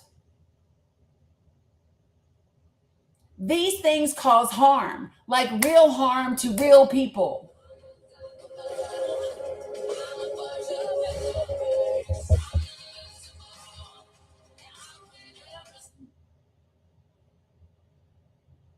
Thanks, Butters. I'm just saying, so like real talk, folks, let me be very, very clear.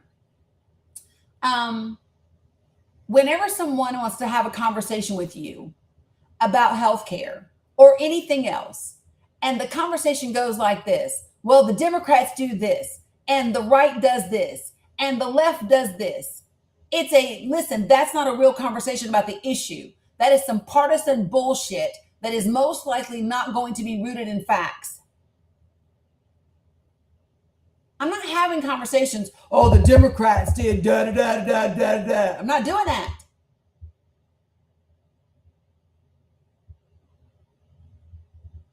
It's not a fact-based conversation. Appreciate you, Linda. Let me just be very clear about something, folks. There are no doctors. Hear me when I say this. There are not doctors just willy-nilly passing out all kinds of hormones to young children and minors. The vast majority of trans individuals never ever fucking transition, because not only is the process lengthy as hell, not only does it take years of therapy and multiple teams of people getting involved, but it's expensive as fuck. It's not something that is happening.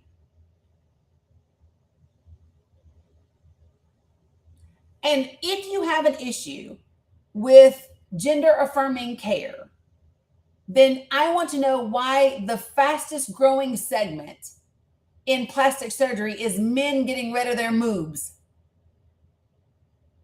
Men, you getting rid of your moobs. Why is that the fastest growing segment of plastic surgery, but you don't like gender affirming care? Did y'all know that?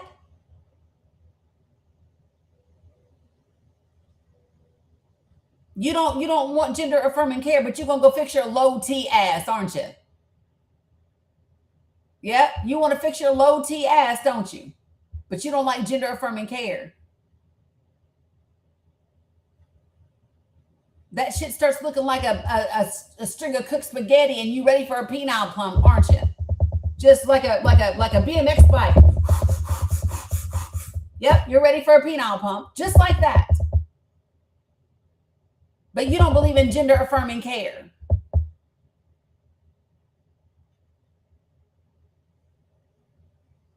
So tired of y'all.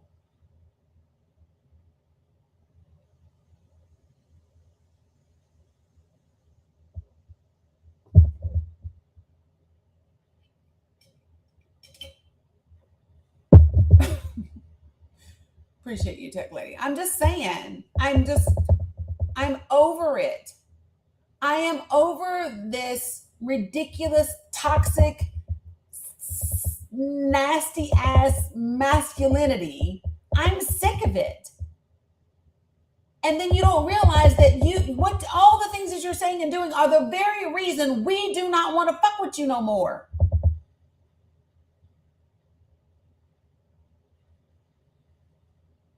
Real talk. I got a text from an ex yesterday, my last ex, that said, I want you back. And my text back was, you had me. His text was, still do. My text response was, you haven't been replaced. Like, I haven't put anybody in your spot, but that's not the same thing as having me.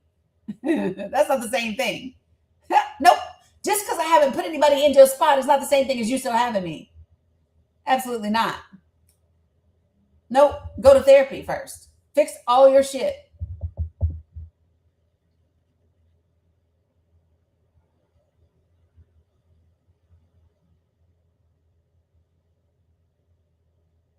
I'm just saying.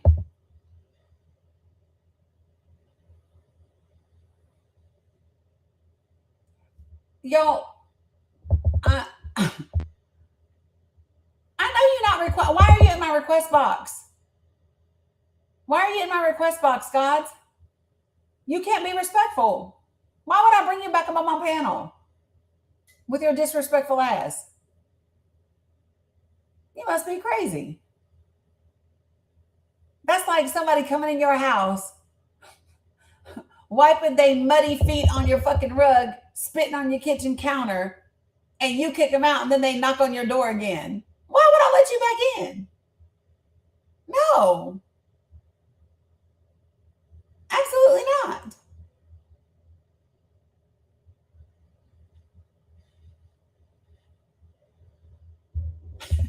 Y'all crazy. Absolutely not.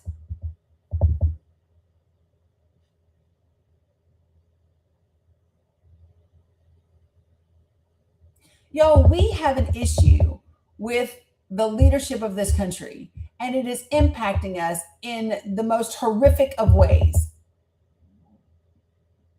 And on so many fronts, it is absolutely devastating the most vulnerable of us.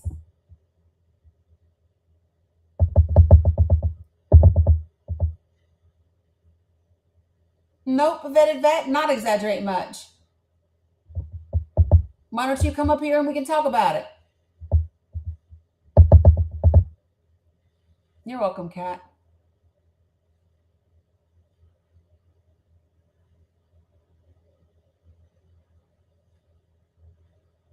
Hey, Renee. I think I've just gotten to this place, especially today, where I want to have a conversation, but I'm only going to have like a real conversation, and we're going to call a thing a thing. Y'all gonna stop walking around here acting like you don't see what is happening in front of your face. Stop acting like you don't see them trying to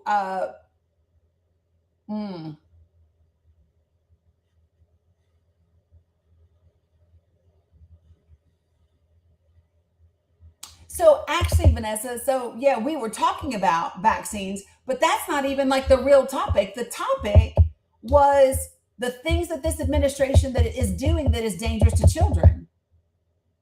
Right? And so yeah, part of that is the executive order yesterday, right? Do you know what another part of that is? Farming out half of the work for the Department of Education and sending it to the Department of Labor. If you do not understand that moving issues from the Department of Education to the Department of Labor is going to be dangerous for your children, I don't know what to say to you. Vetted vet, ain't nobody talking to you until you get on my panel. Listen, my chat's not going to respond to you. I'm not going to respond to you. This is the last thing that I'm going to say to you. You will either join the panel or you will not get answered.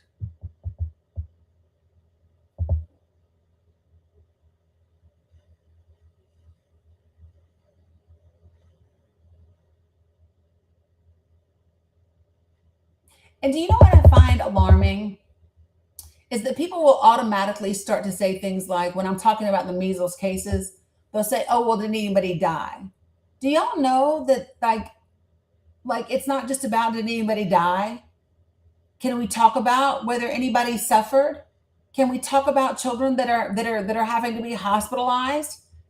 Can we talk about like the trauma and the hurt and the pain that they endure? Can we talk about their absence from school? Can we talk about the parents' absence from work? Can we talk about like just the impact on the family as a whole? What happens when a kid has to be in the hospital? Who's taking care of the other babies at home? Which parent is able to go to work and which one's not able to go to work? Who's paying the bills when they can't go to work because the kid is in the hospital? Y'all act like this shit doesn't have like ripple effects. Of course it does.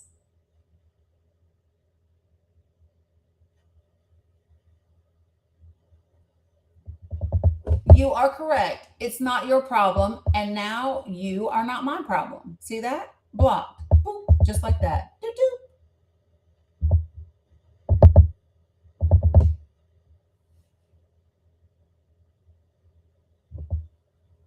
Right, Carla, and the folks that are in one parent households. So, folks, listen, when I bring you up to this panel, put yourself on mute until I get to you. Okay? Then we will have a conversation respectfully. What's up, Petal? Keep in mind, I asked for 4 things in this space. Number 1, be respectful. Number 2, don't use slurs. Number 3, don't spam my comments. And number 4, do not type in all caps because it's reserved for my folks that are vision impaired and my folks that are my moderators. Ebony, that's not accurate. Ebony, that's not accurate. 34 people have not died from measles this year. That's not accurate. I literally was just on the CDC website with the data. That's not accurate.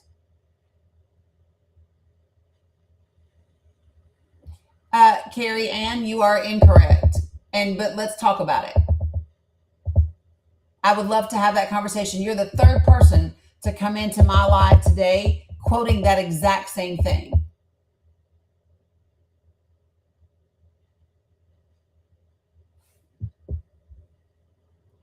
I don't know.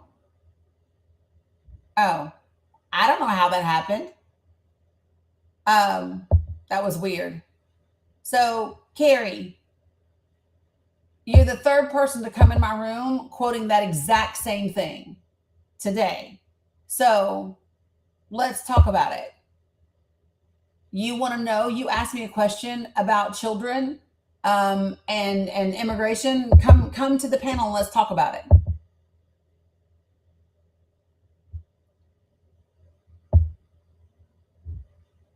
Yep, that's today's script.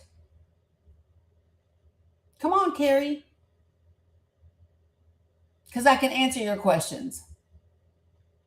I would hazard a guess that you probably cannot answer mine. Yep, they got their scripts every morning.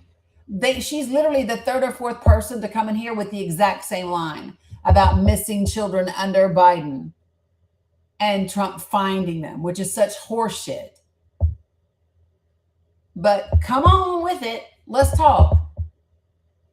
You left your team huddle this morning.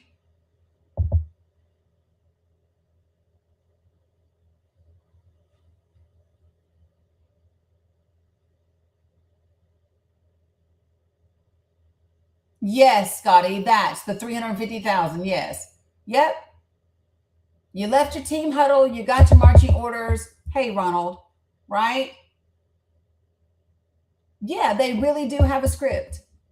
So if you all haven't listened to Elon Musk's baby mama, the one that done went around and talked to everybody, she literally will tell you that they literally would get it. They're in signal chats together, and they give them their talking points, and then they run out into the little TikTok, Twitter universe and regurgitate those talking points. That's what they do.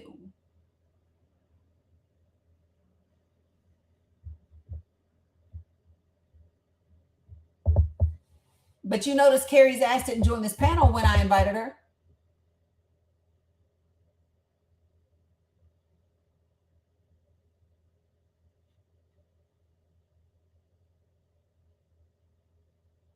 Okie, according to Elon Musk's baby mama, yes, they do get paid, according to her.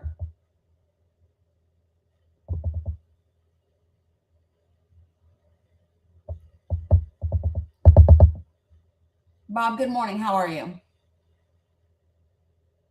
Oh, well, Bob was gone just that quick.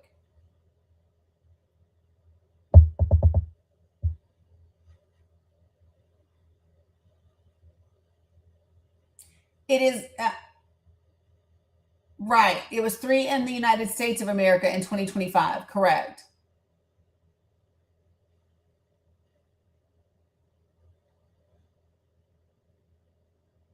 No worries, Sabina.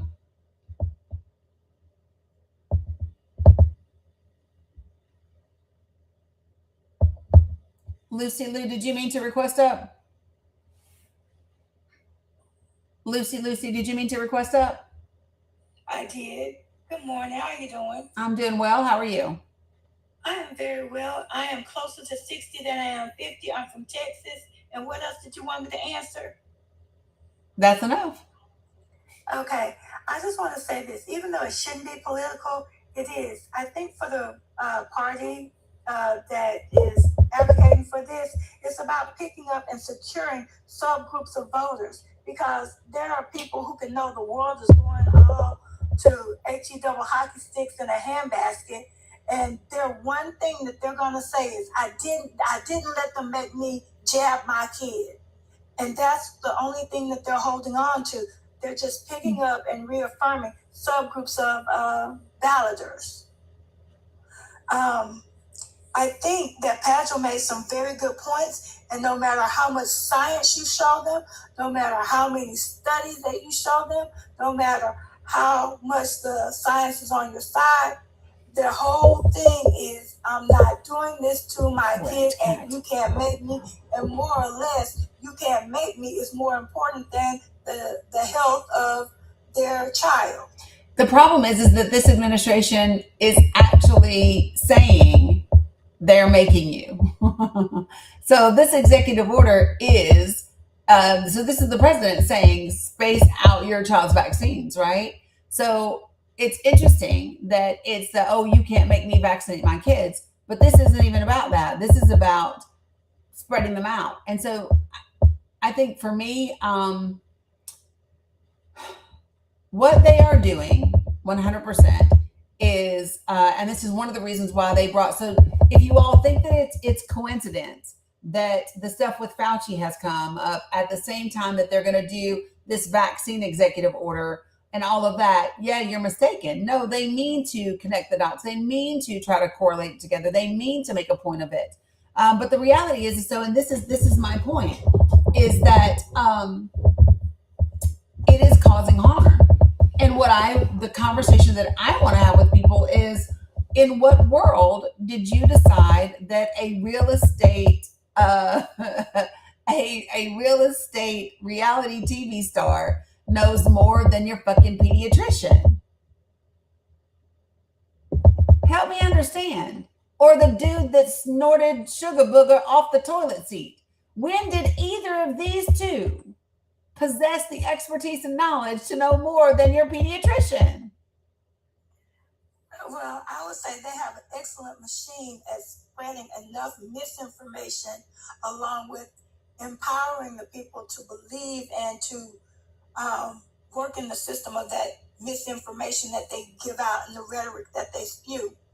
Like you said, they have people that they set up talking points for this, which means that when somebody says this, oh, the talking point says I'm supposed to say that. They don't really care about even looking at the studies for themselves. It's just that they want to feel like they're the smartest person in the room. Yeah, well, all right, see you later, Vanessa. Yeah, I think, right, exactly like you said, Pagel, until it affects them. And then when it affects them, then they'll want everybody to care all of a sudden. And that's the other thing, right?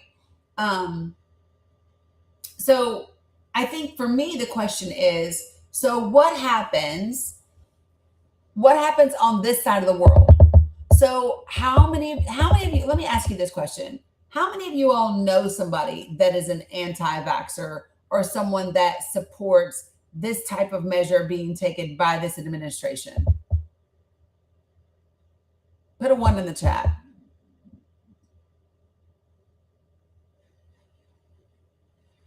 Holy fuck. So wait, let me ask again. Let me ask a clarifying question because y'all about to scare me. Ooh. Okay, let me ask a clarifying question.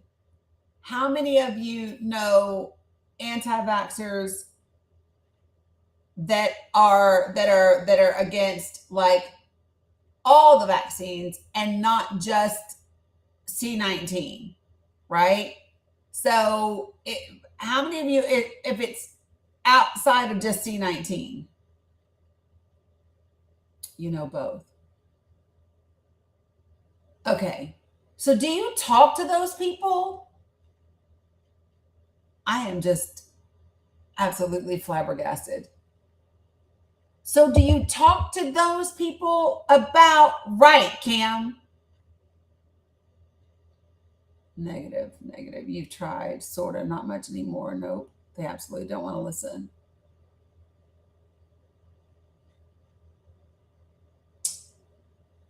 So, well, Judy Grayson, not at all. Not all. Okay. So, okay.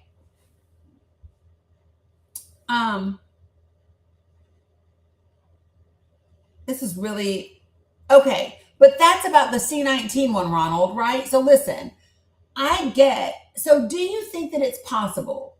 Do you think that it's possible to have a conversation around the science and the medicine and separate the C19 vaccine from the rest of them? Do you think it's possible that we might be able to separate them and make distinctions between measles and rubella and all the other things and be able to make headway in that conversation? Because here's the reason why I'm saying this. So follow me. The reason why I'm asking this question is because the C19 vaccine is a new thing that we've never had or experienced and don't have enough information to say anything, I guess, definitive, whatever, right? But when it comes to the others, right? We legitimately, so let me just say this. So Steph, I saw what you said. She said C19 made them question all of them. No, C19 is not what made them question all of them. Make no mistake, it was POTUS and POTUS's administration. Absolutely. It was, listen, it was not, if our leadership had put political grievances behind them and said, I'm going to do what's in the best interest of the country, right? Then they would have simply said, this is the best thing. This is what we trust. Look at me get mine. Like, okay, so listen, I'm not anybody famous. I don't have a fucking million followers. I don't, whatever. But do you know what I did? Literally, because I do know that there are people who do follow me that respect my opinion. When I went and got mine, I literally rolled up my sleeve, turned on my camera and videoed it and posted it, right? For whatever influence that could or couldn't have had, right? I just wanted people to know, because so here's my thing. Like, I am somebody that is skeptical of our government, right? I don't trust our government. I do trust science though. And do you know how that, okay, so let me just share this with y'all. I'm gonna let you into the brain for just a second. So I'm gonna share with you how those two things showed up in real life in real time for me. So I have a significant distrust of our government for very valid reasons. I also believe in science and data and facts. Okay. And then you have C19. So do you know what I did? I looked at all three vaccines. Okay. And here's what I knew. I knew that Johnson and Johnson, I didn't want, because number one, they don't have a great track record with women, period. Like fuck Johnson and Johnson. I don't trust y'all for shit, no way. So they was out automatically for me. Okay. The second one though, Moderna. Here's what I knew about Moderna is that the government had actually worked with Moderna, and they were part of the research and the development for that particular shot. Pfizer, on the other hand, did all of theirs independent. So guess which one I got? I got Pfizer. You know what's funny? Like when I was trying to make the decision, girl, I did the same thing. Yep. I read all up about Caitlin Cotero. Like, if you ever get a chance, this woman like devoted her entire life through a lot of adversity. Forget about being a woman in science. And she was the first one to take it too. So talk about standing by your lifetime of research. Yes. Yeah. And so that's my thing. But so even for me, it was, what do I want to put in me? And how far away from the government. So it was finding that middle ground that worked, but it was still trusting the science and the data. I didn't want shit that the government helped do. I'm just saying. And I just, I just wonder how we got to this place where we have allowed it to become okay to politicize medicine and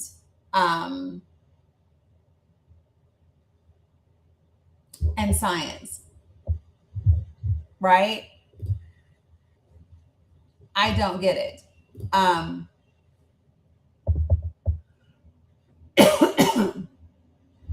Yeah, just saying. Give me 1 second. I want to look something up for you. Okay.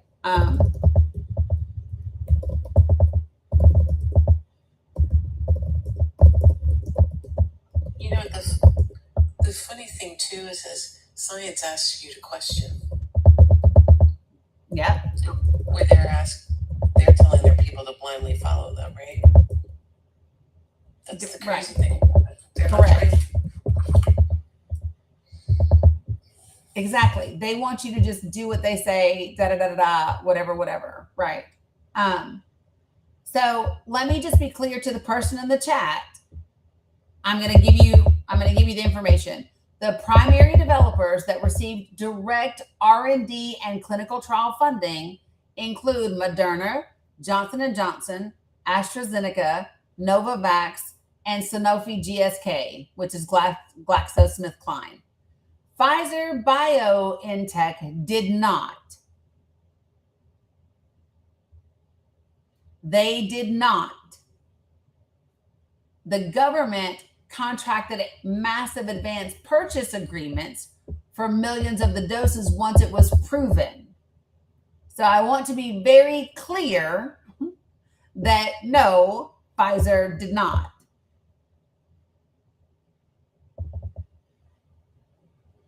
So, yeah.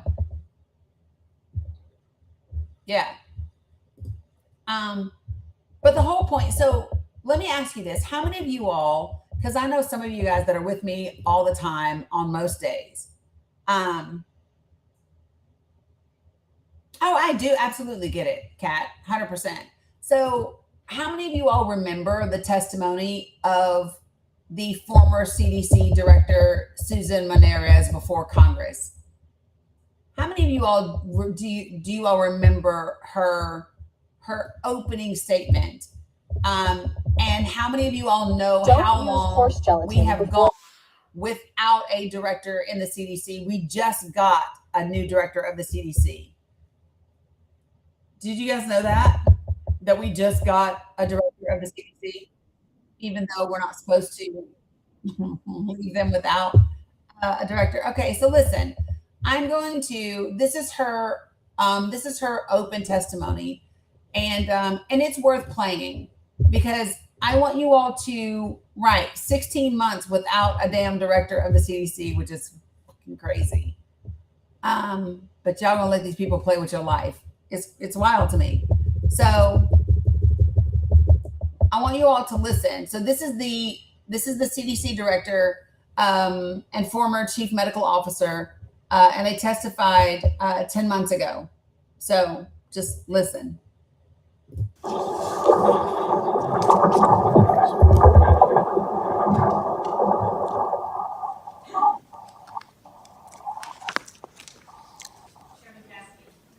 Is your microphone on? Is this on? I believe it's on. Can you hear me? Yeah. Close to the mic. Thank you. Okay. Chairman Cassidy, Ranking Member Sanders, and distinguished members. Hold on before I get into this. Dano, this is your one and only opportunity to join my panel before I mute you. And the reason why is because you're just here to be distraction. So you can either get on this panel or I'm just gonna get rid of you. Because this testimony is too important for you to be a fucking distraction. So come on, seize the day. Join the panel. You can do it. I believe in you. Be brave. I'll step down so he can join. Will you let me down, please? Yeah, I got you. Thank you, Lucy. Yeah. Come on, Dano. This is your time. Appreciate you, Black.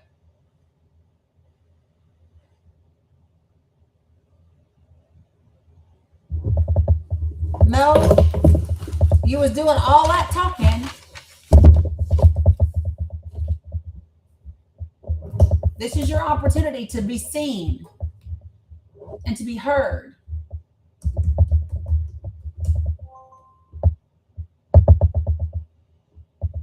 You matter. Are you ready? No?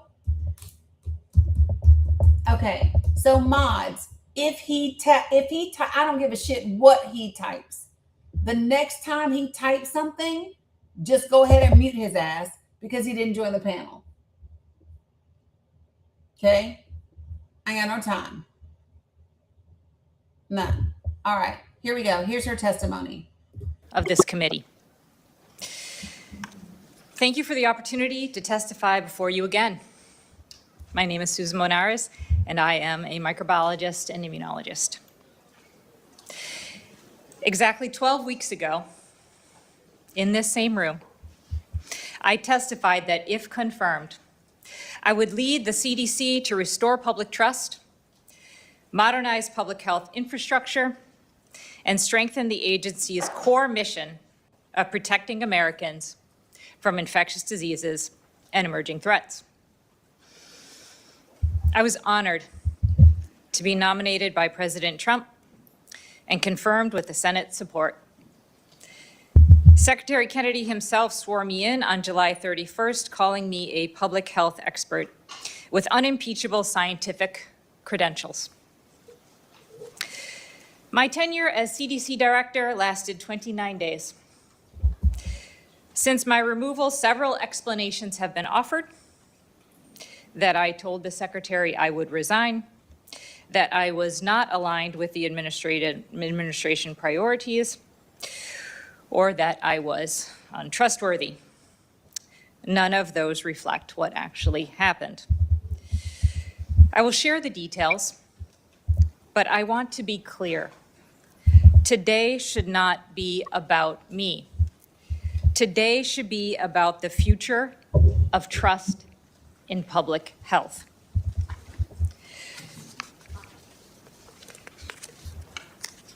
The events leading to my dismissal began weeks before August 25th. On August 2nd, I learned from media reports that experts serving as liaison representatives to the Advisory Committee on Immunization Practices, the ACIP, including those from major medical societies, had been removed from its working groups. The following week, I heard concerns that the ACIP might alter childhood vaccine schedule at its September meeting, potentially without credible supporting data. On August 8th, a gunman, driven by vaccine distrust, fired 180 rounds into CDC headquarters in Atlanta, killing Officer David Rose. In the days after the attack, I focused on security, staff, and ensuring the CDC could continue its mission. On August 19th, I received a directive from the Secretary's office that I now required prior approval from my political staff for CDC policy and personnel decisions. Listen to this. She needed approval from political staff. So I want to make a point right here so that everybody connects them too. So in our government, we have two different types of employees. We have the people that are referred to as careers, and then we have politicals. And political are people that were appointed and hired within an administration, and their position is only good while that administration is there. Okay? So this is literally the director of the CDC saying she needs somebody else's approval for some shit. And the people whose approval she needs are not career professionals, not other science people, not other medical people, but political people. Listen. On August 19th, I received a directive from the Secretary's office that I now required prior approval from my political staff for CDC policy and personnel decisions.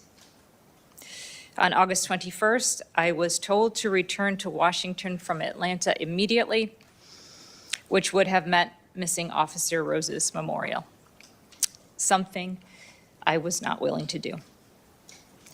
When I did return, I was concerned about my ability to continue to lead the CDC while preserving evidence-based decision-making. Commitments I had made to this committee during my confirmation hearing. On the morning of August 25th, Secretary Kennedy demanded two things of me that were inconsistent with my oath of office and the ethics required of a public official. He directed me to commit in advance to approving every ACIP recommendation, regardless of the scientific evidence. So does everybody know what ACIP is?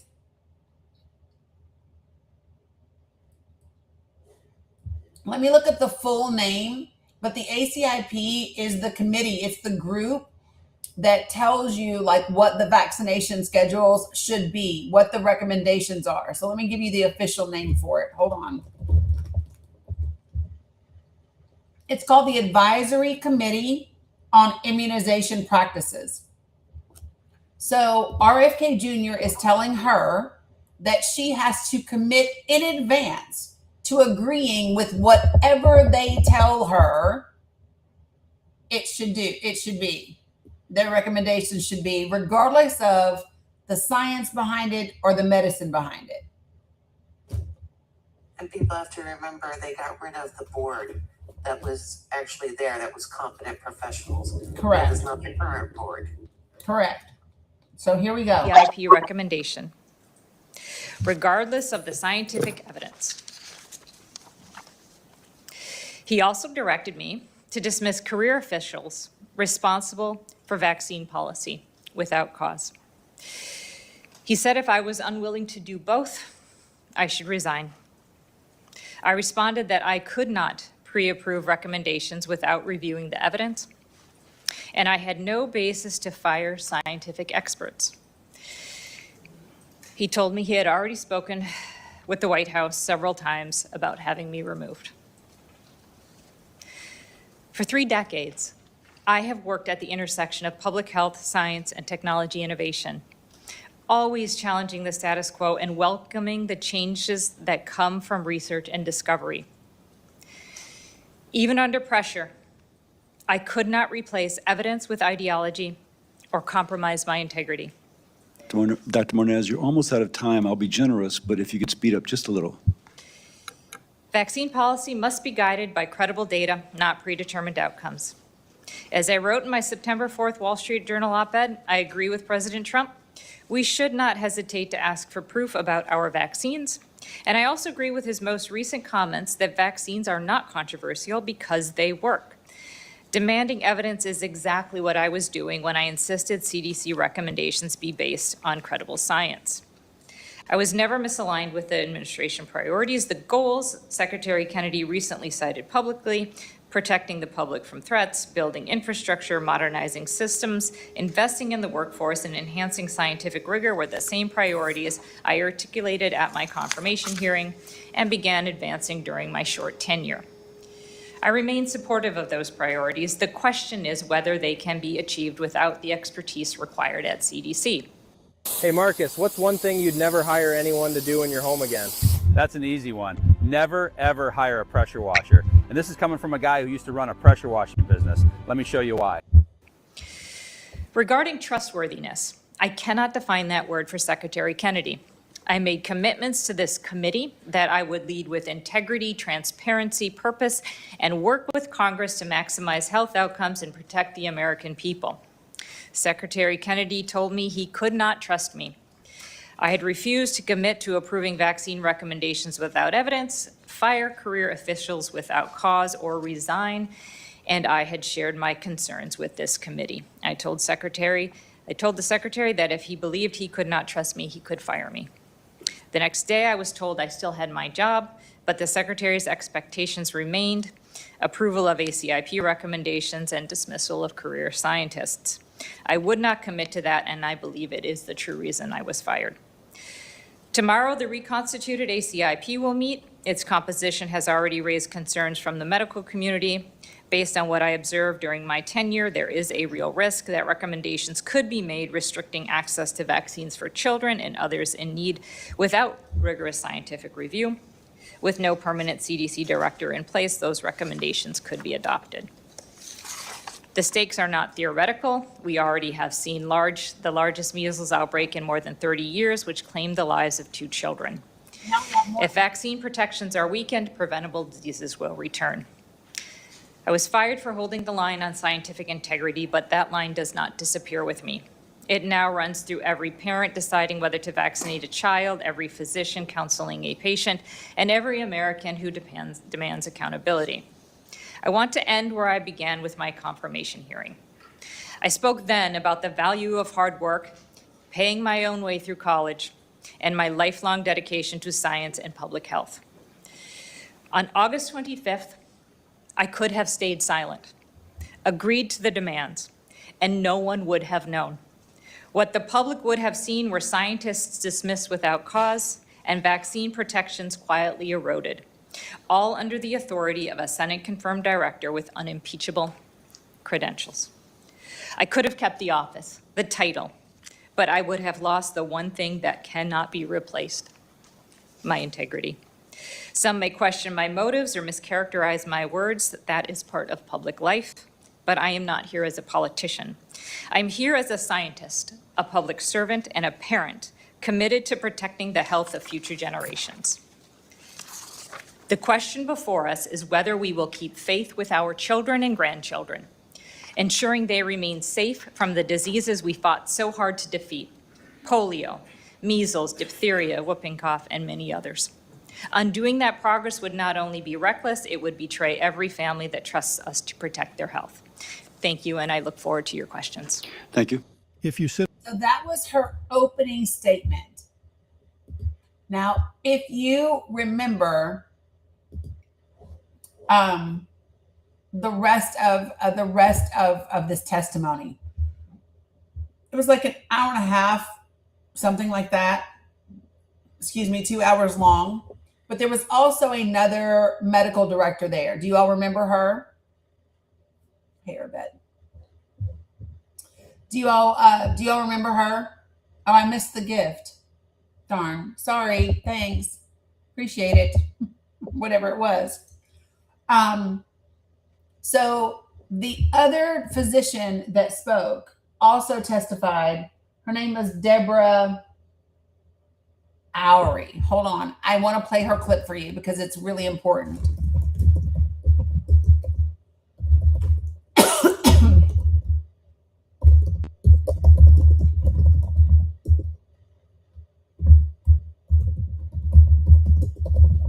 All right, so listen to this.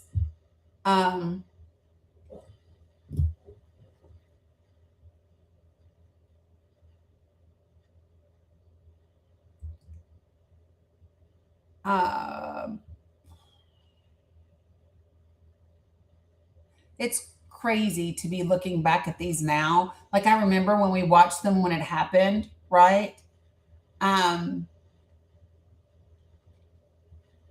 But to be like I'm reading their words again right now, and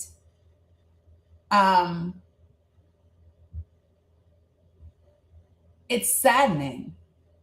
Like it's really sad to see all the things that they were trying to prevent a year ago being here and in our face right now, with almost 2,500 cases of the measles across the country, with children being hospitalized because of measles, with so much harm being done in the community. It's just astounding. So I want to play, and I'm not sure which one of these because there's quite a few.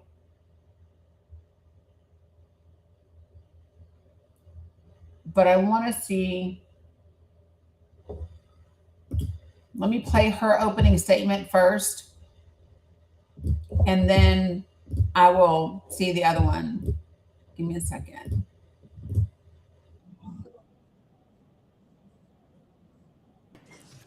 Three weeks ago. This is Dr. Deborah Oury, Houry.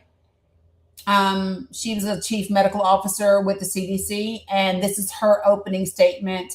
Also, about 10 months ago, it's from September of 2025. I made one of the hardest decisions of my career. I resigned from CDC. I come to you as a doctor, as a scientist, and a mom. For over a decade, I worked as an emergency physician, treating patients where I saw firsthand how illness and death devastate families and loved ones, and even more devastating when it's preventable. That's what led to my career in public health. I changed my focus from treating individual patients to protecting the nation. I served 10 years at CDC under 6 directors and 4 administrations. In each case, priorities shifted, but decisions were grounded in evidence, transparency, and consultation with the world's best scientists. That has changed. I resigned because CDC leaders were reduced to rubber stamps, supporting policies not based in science and putting American lives at risk. Secretary Kennedy censored CDC science, politicized its processes, and stripped leaders of independence. I could not, in good conscience, remain under those conditions. America's progress in health is one of the greatest success stories in history. A century and a half ago, life expectancy hovered around 39 years. Today, it is nearly double that. And we got there through vaccinations, through safer food and water, through smoking cessation, and through the quiet, steady work of public health in every state and county across the country. There is certainly still work to be done to improve the health of our nation. But when we erode the institutions and processes that deliver evidence-based interventions to detect, prevent, and respond to health challenges, as Secretary Kennedy is doing, we trade proven gains for avoidable harm. We know vaccines save lives, yet all 17 voting members of ACIP, the committee that sets vaccine recommendations, were replaced with critics. Flu campaigns were halted despite 270 pediatric flu deaths last season, the highest non-pandemic total ever, with 90% of... I want to stop for just a second, and I need that number to say, I'm getting emotional. I'm going to stop for a second because I want you to hear that number again. I want you all to hear the number of children that she just said died. Just listen. recommendations were replaced with critics. Flu campaigns were halted despite 270 pediatric flu deaths last season, the highest non-pandemic total ever, with 90% of those children being under or unvaccinated. We also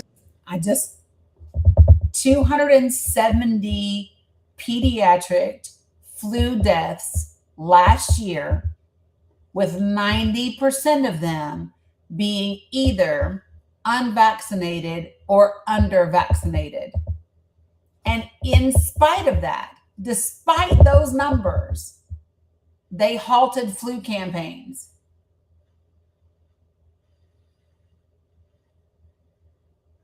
Do not tell me that this is an administration that gives a fuck about our children. Do not tell me that this is an administration that is all about getting us healthy again and protecting our kids and all of that. I know. And I'm going to let her say it one more time because holy shit. Flu campaigns were halted despite 270 pediatric flu deaths last season, the highest non-pandemic total ever, with 90% of those children being under or unvaccinated. We also saw the highest number of measles cases in 30 years, with 2 children dying. It was 3. Instead of promoting vaccines, the secretary spread misinformation and promoted unproven treatments. CDC's labs and data systems are our nation's first line of defense against pandemics and biothreats. But those defenses are being weakened. Under the secretary, global flu sample submissions have dropped by 60% and COVID samples by 70%, leaving us with far less visibility into what's coming. At the same time, moving experts. So what she's saying there is we would typically get global samples of COVID and things like that are appearing other places so that CDC would have that information and we could see what it's mutating into. What is it? How is it progressing? How is it changing? What's happening over there? So that we get advanced, like we could actually try to do something in advance. And she's saying now those samples were reduced by 60 and 70%. So we cannot see what's coming. We do not know what's coming. On birth defects and chronic disease out of CDC will fragment our response capacity. We learned during Zika and more recently with Oropouche that reproductive health expertise was essential in these complex infectious diseases causing birth defects. Due to the Secretary's actions, our nation is on track to see drastic increases in preventable diseases and declines in health. Trust and transparency have been broken. Here again, the problem is not too much science, but too little. I first learned that the Secretary had changed our CDC COVID vaccine guidance on an ex-social media post. Stop it. When the medical directors and the CDC officials are learning about changes to their own policies on fucking social media. This is what happens when you have folks that are running the government like it's a frat house and some reality TV show. And I just wonder how many Americans have never seen this? How many Americans do not know that this is the case? Is not too much science, but too little. I first learned that the Secretary had changed our CDC COVID vaccine guidance on an ex-social media post. CDC scientists have still not seen the scientific data or justification for this change. That is not gold standard science. The Secretary's office ordered the removal from our website of the CDC scientific document on thimerosal, an additive to vaccines that science has shown is not linked to autism, while allowing an unvetted presentation on thimerosal to happen at ACIP, containing scientific assertions that were not assessed for data quality and bias. That kind of last-minute alteration undermines confidence in the deliberations that follow and is certainly not radical transparency. While at CDC, I worked with thousands of the hardest working, dedicated people I know who come to work every day to help all Americans live safer, healthier lives. My goal today is to provide real examples of the damage CDC is experiencing and to offer constructive steps squarely within Congress's responsibilities. I look forward to your questions. It's absolutely wild to me that people don't, I guess, see where we are, understand what's facing us. So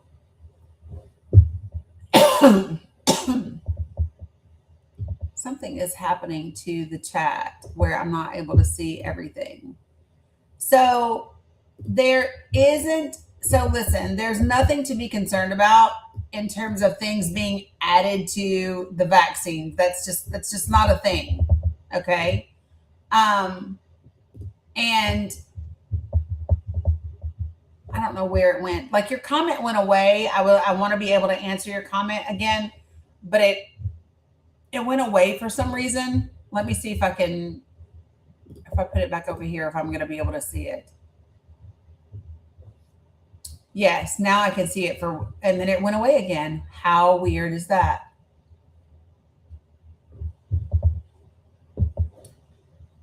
Yeah. So the long and short of it, Judy, is there's nothing for you to be afraid of.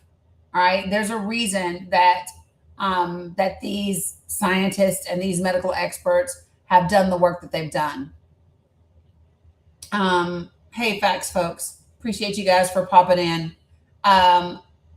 So, of course, we are talking about the executive order from yesterday. Me, Raid. Hey, Steve.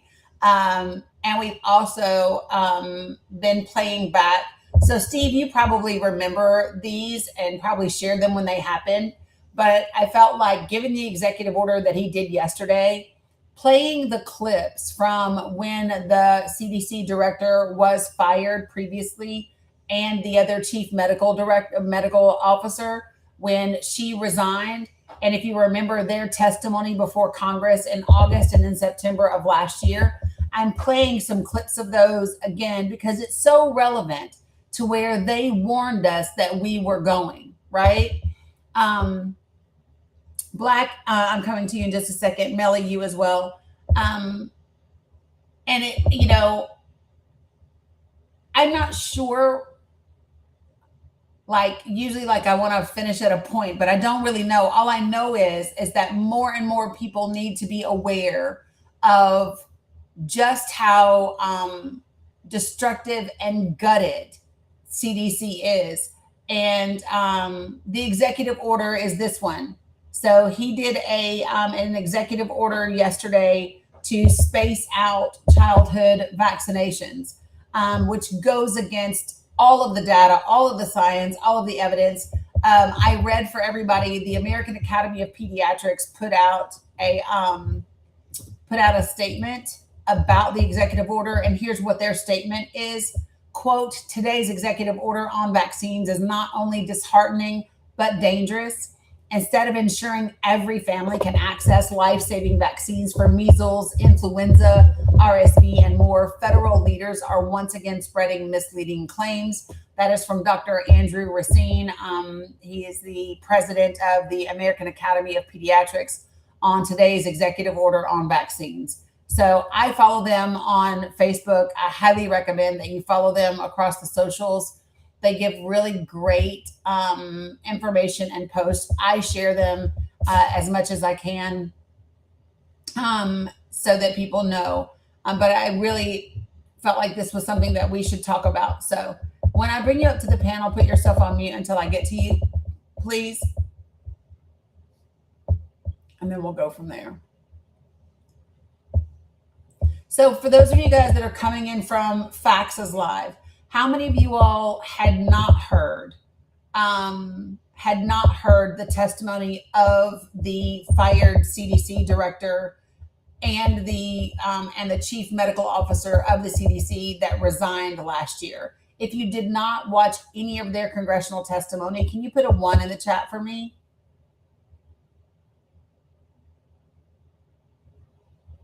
Okay. Appreciate you, facts, folks. So do you know what is so alarming for me when I see the ones coming from you all? You all are people that are engaged in this. Like you're active, you're engaged, you are politically in tune.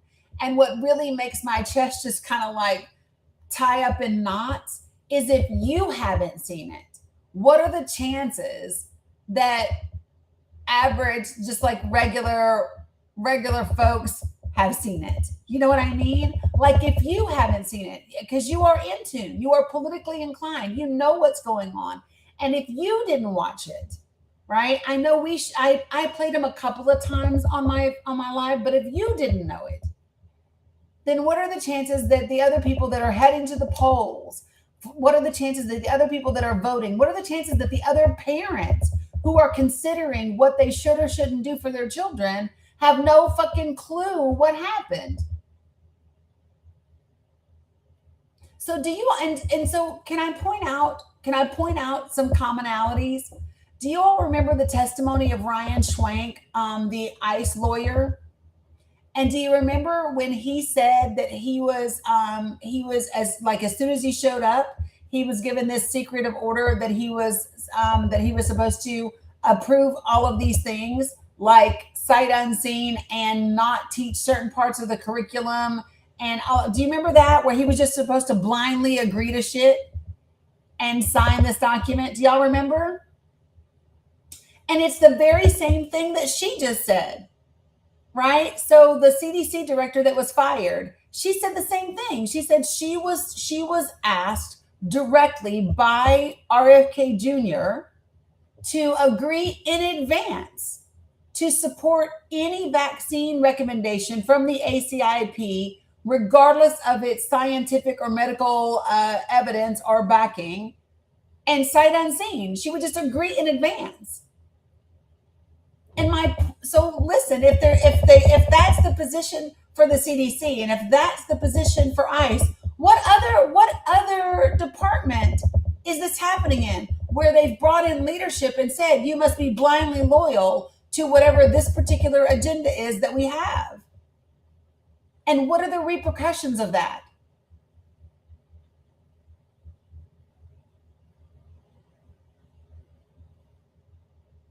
And the thing that makes me incredibly angry as I sit here right now, and I don't get angry often, but I am sitting in all of my righteous anger right now, because I listen to her and remember the head of this committee is Cassidy, who is a doctor, right? Is a doctor. And I'm listening to the former director of the CDC talk physician to physician, peer to peer, with an understanding. So the language that she's using, the words that she's talking about, the science, the evidence, the medicine, the practice, the track record, right? He knows the significance of every bit of it. And we are here a year later, and he still is capitulating, and he is still just bending over for this fucking administration, confirming people that he knows has no business being in office. He knows it. He knew it when he confirmed RFK Jr. He knew it when he confirmed Todd Blanche, and that's why he cried while he was doing it. And my thing is, suck it up, Buttercup. I don't want to see your fucking tears. I want you to grab what's left of your integrity and do the right thing for the country. And that is so glaringly absent from the folks that are in Congress. This is why, with every fiber of my being, there must be a progressive majority in the Senate. Because as long as there is a Senate that does not stay separate and equal from this administration, the American people will suffer, and we will be fucked. Not hyperbole, not exaggeration. It's just a fact from where we are right now.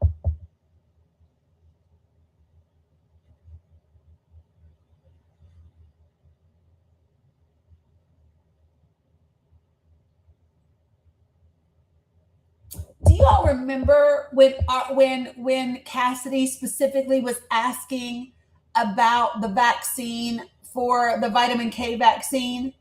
Do y'all remember when he was specifically asking, because he said, I'm a liver doctor. I know what this looks like. I know what these children will experience. I know the harm that will be done. You know what I would like to see now? I would like to see a report for all of the 2,300 cases of measles that we had last year and the damn near 2,500 cases that we have this year.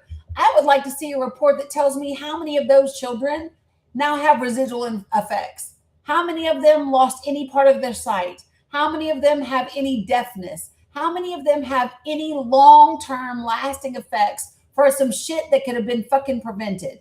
Because what we know is that 93% of them were either unvaccinated or their status is unknown. And what's crazy is the 270 children that died from flu last year, guess what?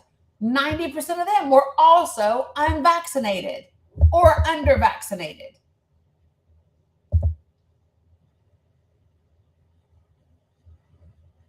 So you know what that tells me? That tells me it is unnecessary suffering on the parts of our children.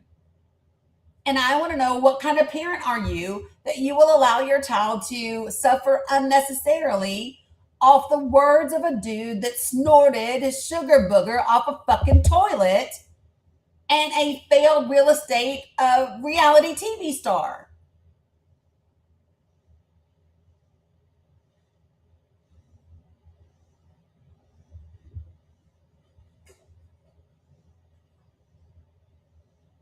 Because that is legitimately where we are.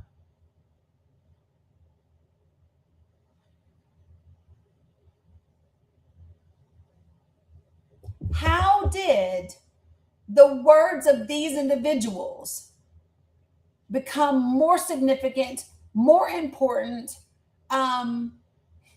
more relevant to you than your pediatrician, than decades upon decades of science? Tessa, what do you mean you hope they respond to the EO from yesterday? Cassidy did. He put out a strongly worded fucking tweet. He did respond. He put out a strongly worded tweet. What else are you expecting them to do? This is a man who literally stood in front of the entire country and cried while he confirmed Todd Blanche. Pretty much fucking us if we need the DOJ to hold the line.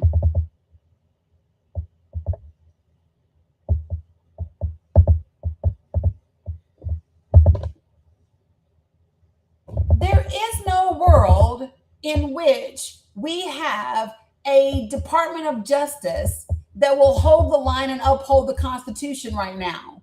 It does not exist. And whistleblower after whistleblower after whistleblower after whistleblower has told this Congress exactly that. Do you all understand that we have had testimony from the CDC, from within the Department of Health and Human Services? We had a whistleblower from within the DOJ. We had a whistleblower from within the Department of Homeland Security and ICE. Do y'all realize that?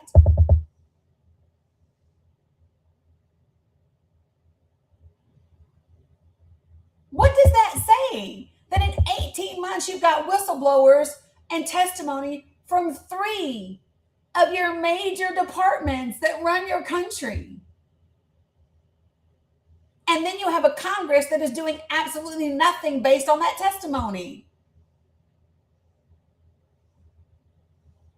We should all be angry. And we should all be angry at the ballot box and vote them right the fuck out. I want you to understand, they knew this was coming.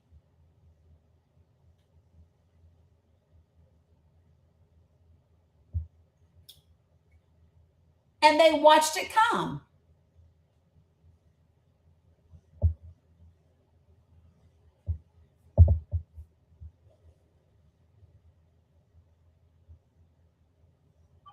Good afternoon, Ronnie.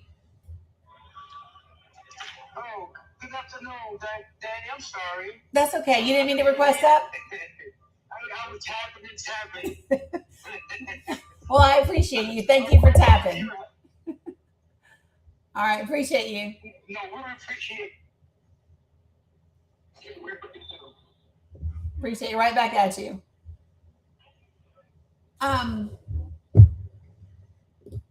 Okay, so there's another clip that I want. Give me a second because I want to play it for you.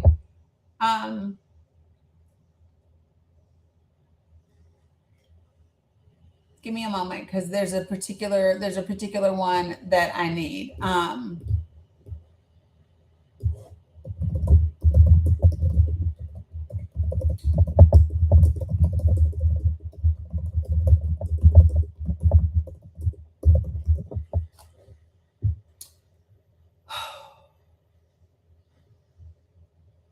I don't want just the 1 minute clip. So I'm going to play this clip. I'm not sure if this is the exact one that I want or not, but I'm going to keep looking for the one that I want as well.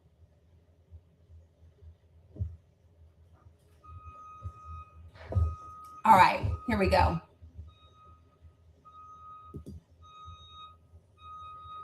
Already did that one.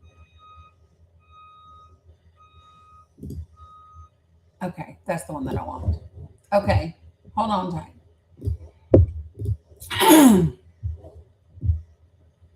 Okay, here we go, guys. Exactly, Jeff. Secretary Kennedy censored CDC science, politicized its processes, and stripped leaders of independence. I could not, in good conscience, remain under those conditions.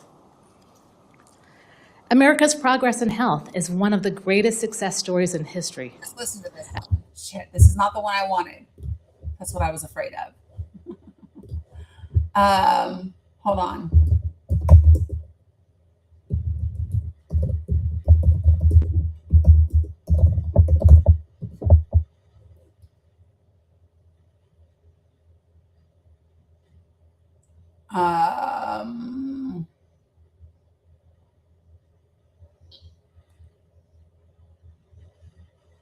Shit.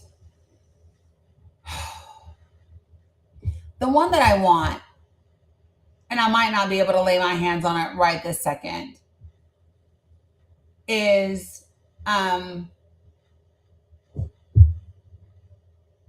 maybe this will be.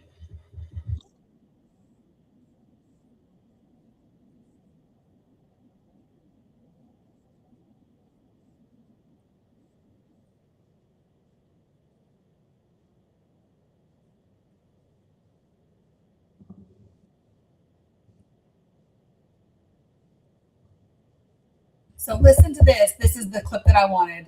Thank you. This is the clip that I wanted. So this is the office of the director for the CDC. Okay.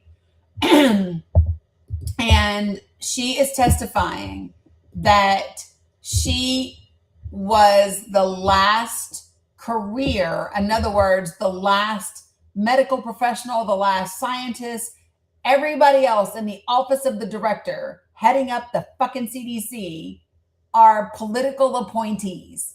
They are political people. They are not medical people. They are not science people. They are not the data people. They are political. So let me play it again for you. I'm the last, or I was the last career left in the office of the director. I have no doubt that my role will be replaced by a political. May I stop you there? You're the last career. So then are you saying that everyone that is remaining in the is office of the director is a political, yes. Is a political.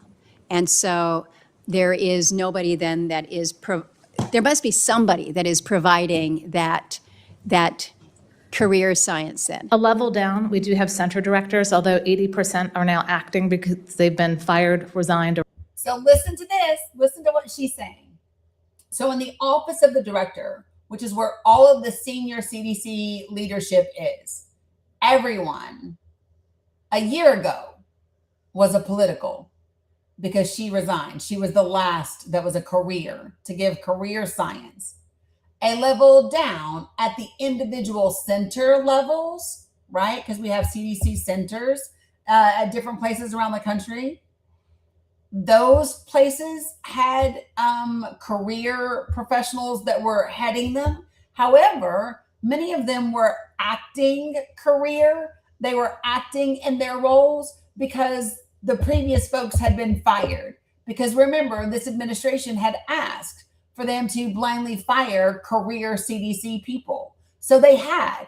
And so the people that were now on a center level were careers, but they were acting in those career capacities. And at the office of the director level, they were all politicals.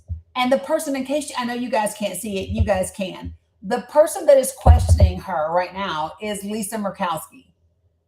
So this is Republican Senator Lisa Murkowski that is asking these questions.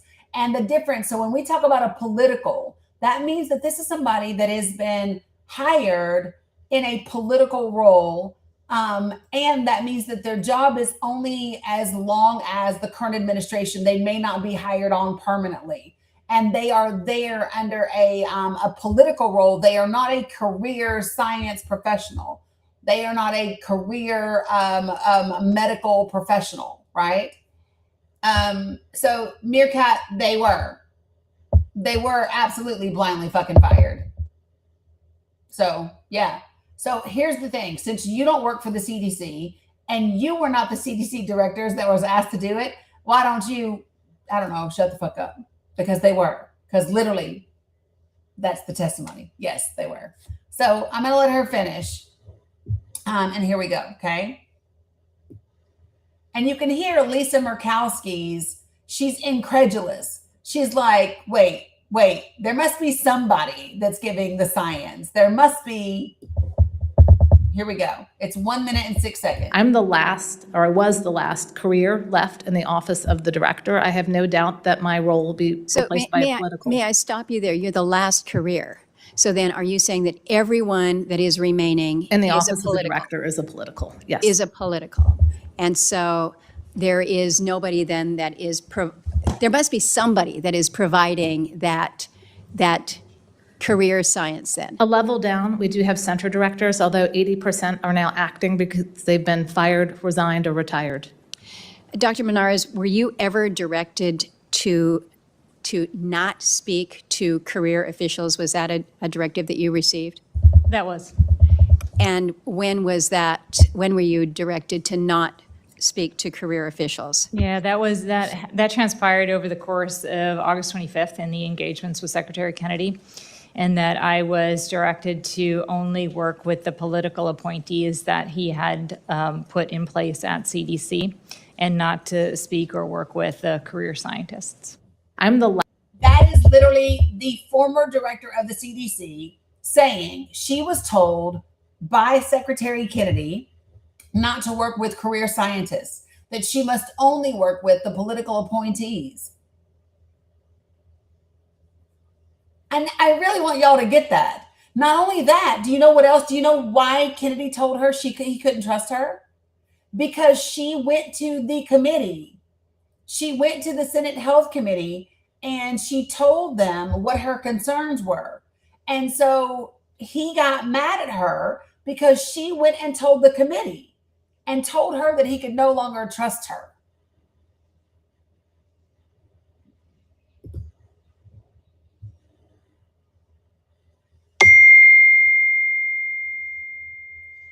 It's just so important, folks, that we have conversations in our communities and with our families and with our friends and get past the bullshit.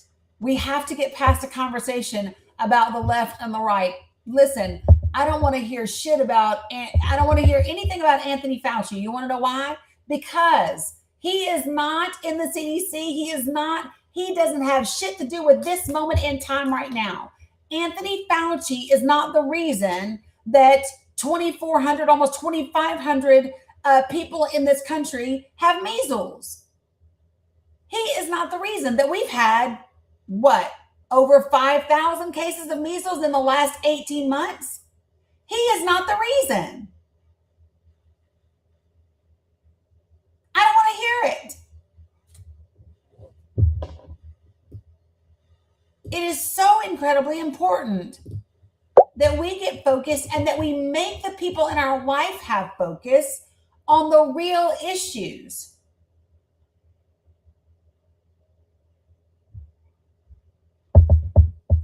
I done told you. I told you what was about to happen. Since you can shut the fuck up, I'll shut you up.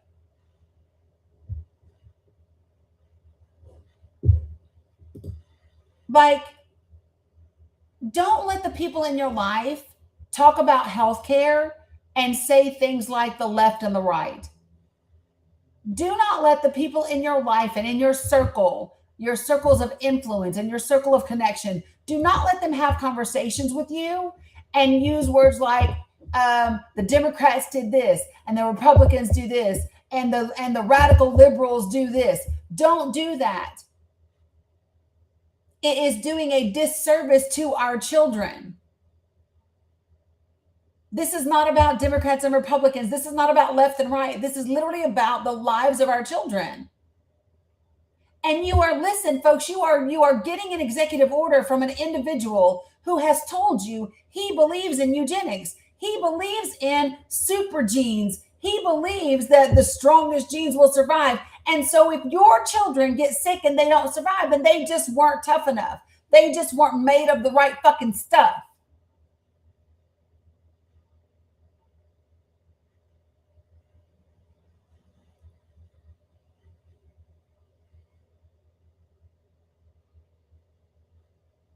So, I mean, it's just time to get very clear, especially on this. I really believe that this is a subject. This is a subject where you can cut through the noise. And one of the reasons why I believe that with every fiber of my being is because I have done it. Listen, y'all, when I tell you that if you talk about facts, if you remove your partisan language out of it, if you can level the conversation around the actual issues and the health and well-being of all of the people, you can get to a place that is a nonpartisan discussion where you can get people that don't agree with you on shit else to get on board with you when it comes to healthcare. Which video, Jan B? How do I know? How do I know? Because I'm a biracial Black woman who led a healthcare protest back home in Tennessee and got an entire community behind me. We collected almost 30,000 local signatures and took them to Congress, where people came outside, joined me on a public right-of-way 24 hours a day, 7 days a week for 257 days straight. And they don't agree with me on damn near shit else. But they came to community forums. They put together community events. They absolutely did that. So what I'm telling you is that when it comes to these issues, there are certain issues that we can get past the partisan divide. Oh, I know, Sue, 100%. But we have to be able to do that.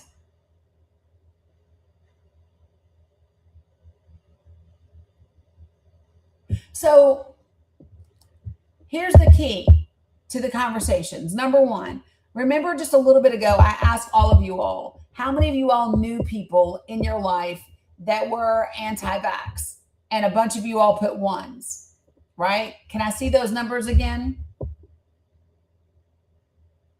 Because I followed up and I said, do you think that there's the possibility to provide a distinction and a separation in the conversation between the C19 vax and then all the other vaxes? And so many of you all said no. It was in August and September, right? So many of you all said no. So listen, if you go into every conversation believing that you cannot gain ground, you will not gain ground.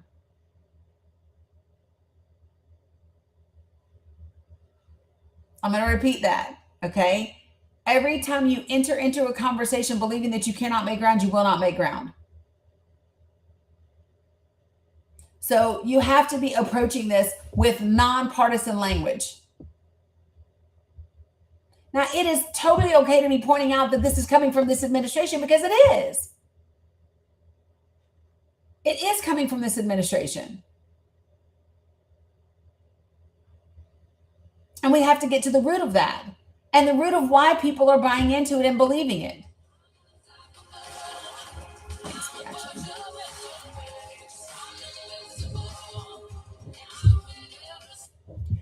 I get, and so I'll just share, I'm kind of selfish. One of the reasons I'm ridiculously passionate about this is because if you all fuck around and don't do what you need to do for your kids, you put Bella at risk.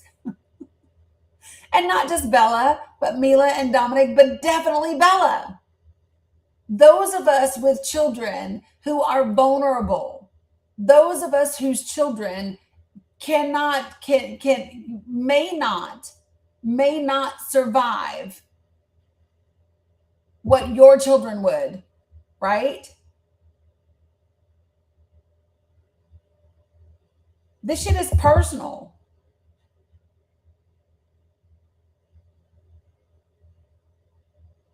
Thanks, Mirabelle. Yeah, she's 9 today.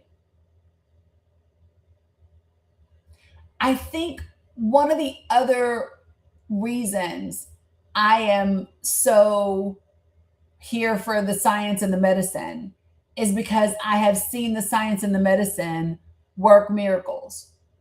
And I'm not going to get into a debate. Oh, no, that was God. No, okay, I hear you. And even if it was God that made the science and the mirror and the medicine. You hear me? Even if it was, right?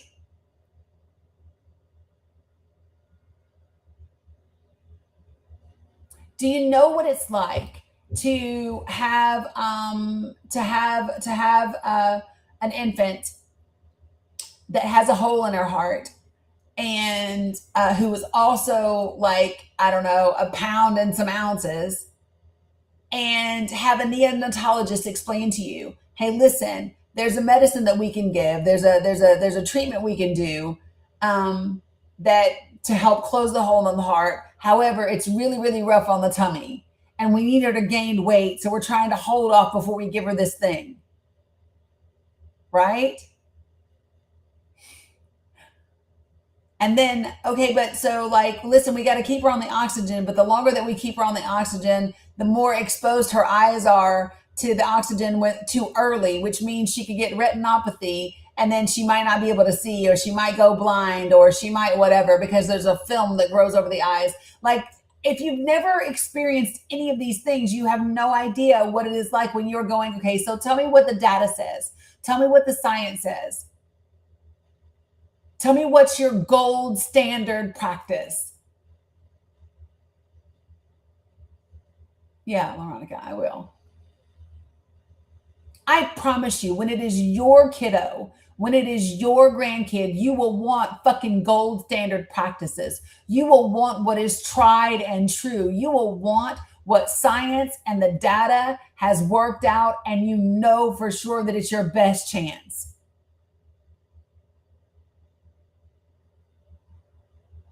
You will. You will want whatever the fucking science says will work.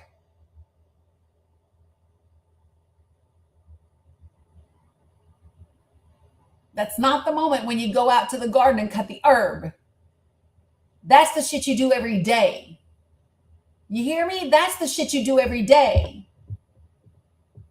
You do the fruits and the vegetables, and you do the water, and you do the exercise, and you do that, and you reduce your additives, and you get away from trans fats, and you do all of that every day. But when the rubber meets the road and you're facing a disease and an illness that can take your life, you want the fucking science and the medicine that is proven to work in that moment, and you want it now. And you want medical professionals that know what that is.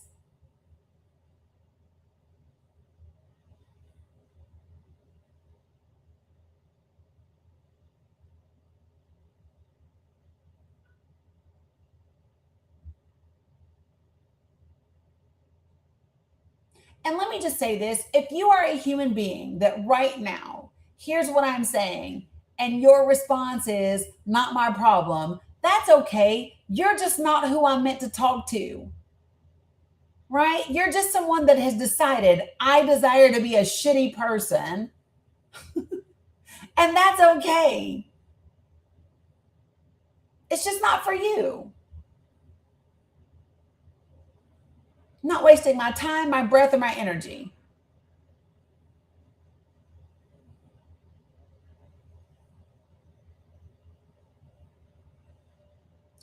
I get today to celebrate a birthday largely in part because of science and medicine and evidence-based practices and gold standards. So I'm going to share this with you all before I go.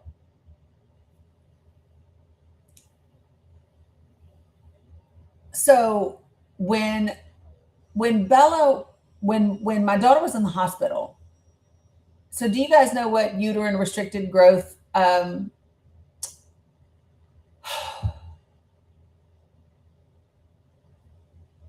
know what I'm trying to say. Uterine.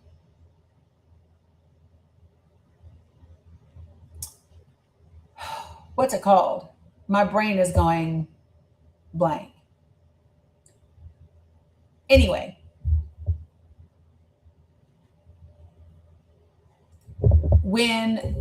so on the day that my daughter's in the hospital, it just happens to be that, yes, intrauterine growth restriction. Thank you, Katie. So it just so happened to be that at this time, this doctor had come down from Cincinnati at the Children's Hospital, and so she was going to be the one to help with my daughter's surgery for the emergency delivery for Bella. And I wrote her a letter and got her a little Starbucks gift card. And here's what I will never forget. When she came to me afterwards to let me know that everything went well, after I had gotten to lay my eyes on Bella for like literally maybe 10 seconds, like I'll never forget the nurse that I now know and love as Heather, right? I'll never forget her coming out of that OR and stopping and going, I'm looking for the maternal grandmother. And me running over, she was like, real quick, if you're going to do pics, take pics. And at that time, Bella was still bagged. She was still bagged and all the things. And they're like squeezing the thing to breathe for her. And she's literally this big. She's literally this big. And so I took a bunch of pictures and then they wheeled her off to the NICU. And then the surgeon comes out and she comes over to tell me that it went really well. And it went so well that there's the possibility that, you know, my daughter might be able to, she will be able to have another kid. Obviously we have Mila, and maybe even be able to do a VBAC or whatever, right? And I remember taking her hands, the surgeon's hands. And I remember saying to her, I said to her, I just want to tell you that I appreciate you for staying your path, right? You didn't get distracted by keg parties and beer pong. You made it to the library when you were supposed to be at the library. Like this was your path in life. And you stayed on it for this day and this moment for my kid, for my grandkid, right? And I held her beautiful long fingers in my hand. And I told her, I said, I just want you to know that for whatever sacrifice you had in this moment, my heart is eternally grateful. I promise you, when it is your kid, when it is your grandkid, you will want the science. You will want the medicine. You will want the person that is the expert. You will not want failed real estate executives and fucking health and wellness gurus that take ice baths in blue jeans and fucking saunas. You will want medicine. You will want the data. You will want it. And every year, I mean, I think about it often, but every year on her birthday, I am reminded just how delicate it all is and how extremely grateful I am for science and for medicine and for healthcare and why everyone deserves access to it. There are people who live in places that do not have access to the care that we got. And what's so really fucking sad is where I'm from, they can't even get the care that we got now because of corporate greed, because of a medical monopoly, because of a fucking state legislature. They closed that NICU.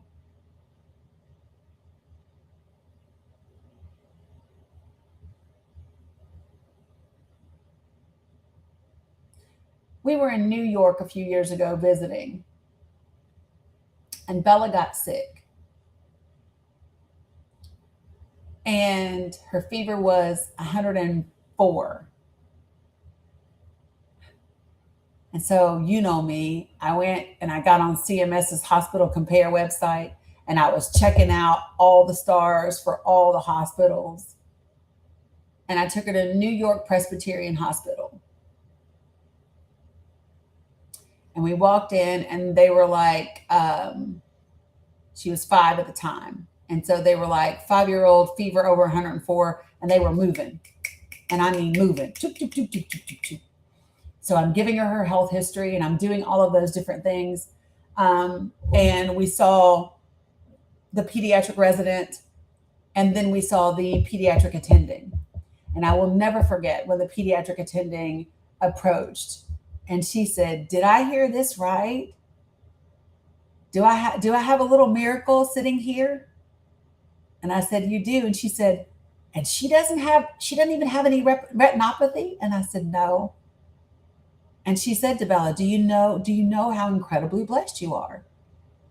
When she went to the first eye doctor, I've got a picture of Bella standing in front of this glorious image from the back of her eye. And I've got her eye doctor showing her lines and saying, "See how like way out here your lines go, but they just get a tiny bit squiggly over here?" She was like, "That's okay." She was like, "They didn't get squiggly all in here, and that's why you can still see," and da da da da da da da. These are moments that this administration is making a mockery of. And shame on them.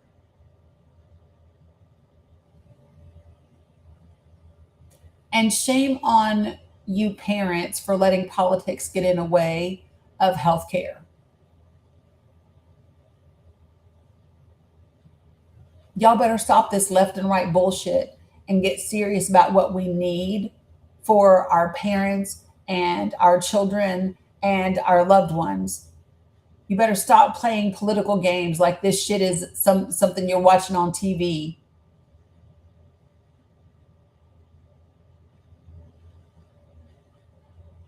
This is real life. So real quick, before I go, because y'all done got me all kind of fucking emotional today.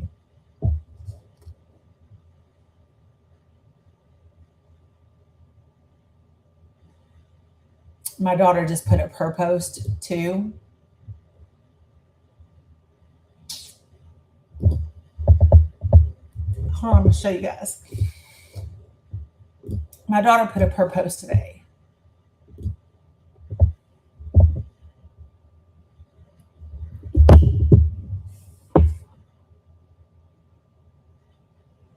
This is what science will do.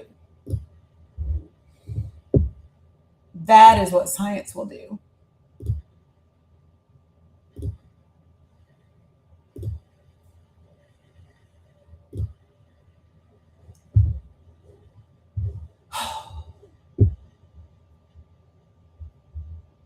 You know?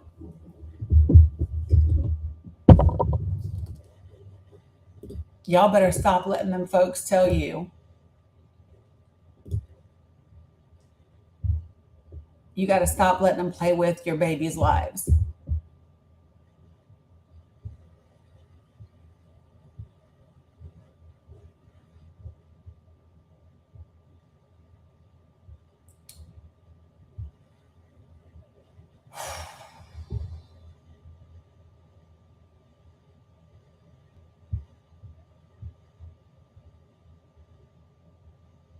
Yeah.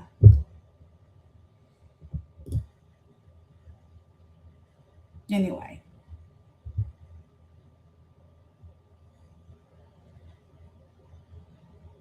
I hope and pray that none of you ever needs what we got. Both of them for 3 weeks. Yeah, she was in for 91 days.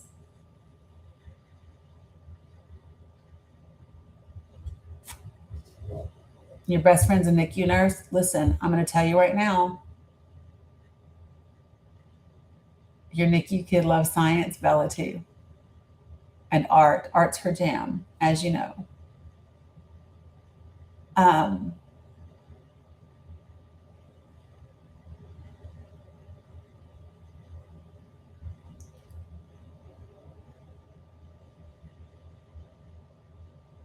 Yeah, Cam, listen.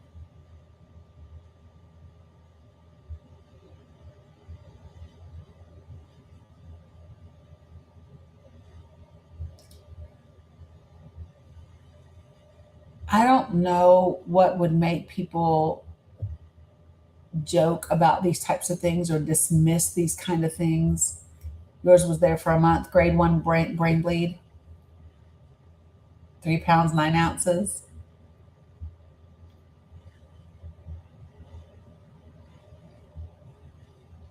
Listen, it was the NICU that rallied those folks together. Your grandson was born at 26 weeks. Right. I'm just saying, folks.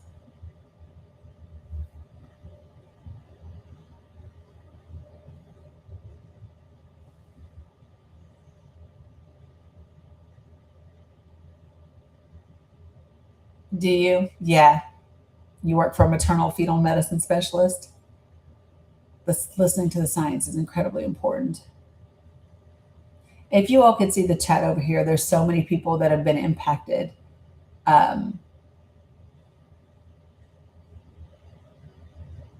Wow, your other twin, your other one spent 365 days in the NICU. Sheesh, Jen. I don't know how you.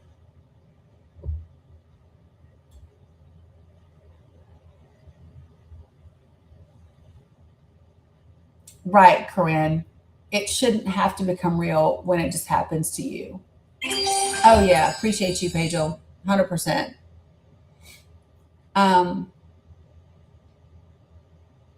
This is true across the board. You know?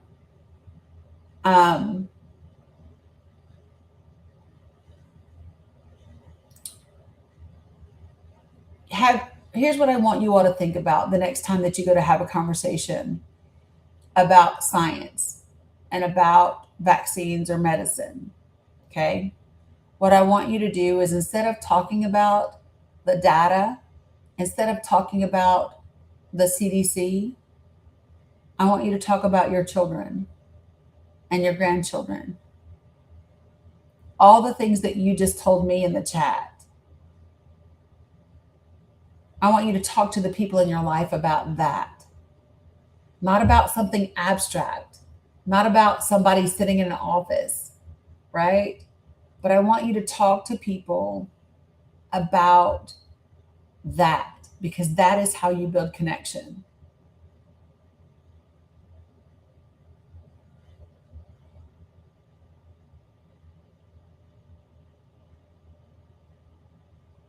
Okay?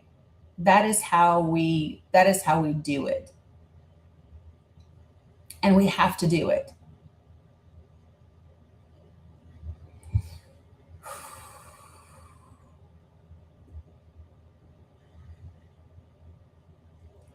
And you know what's interesting is I'm always surprised at how emotional I still get about that day.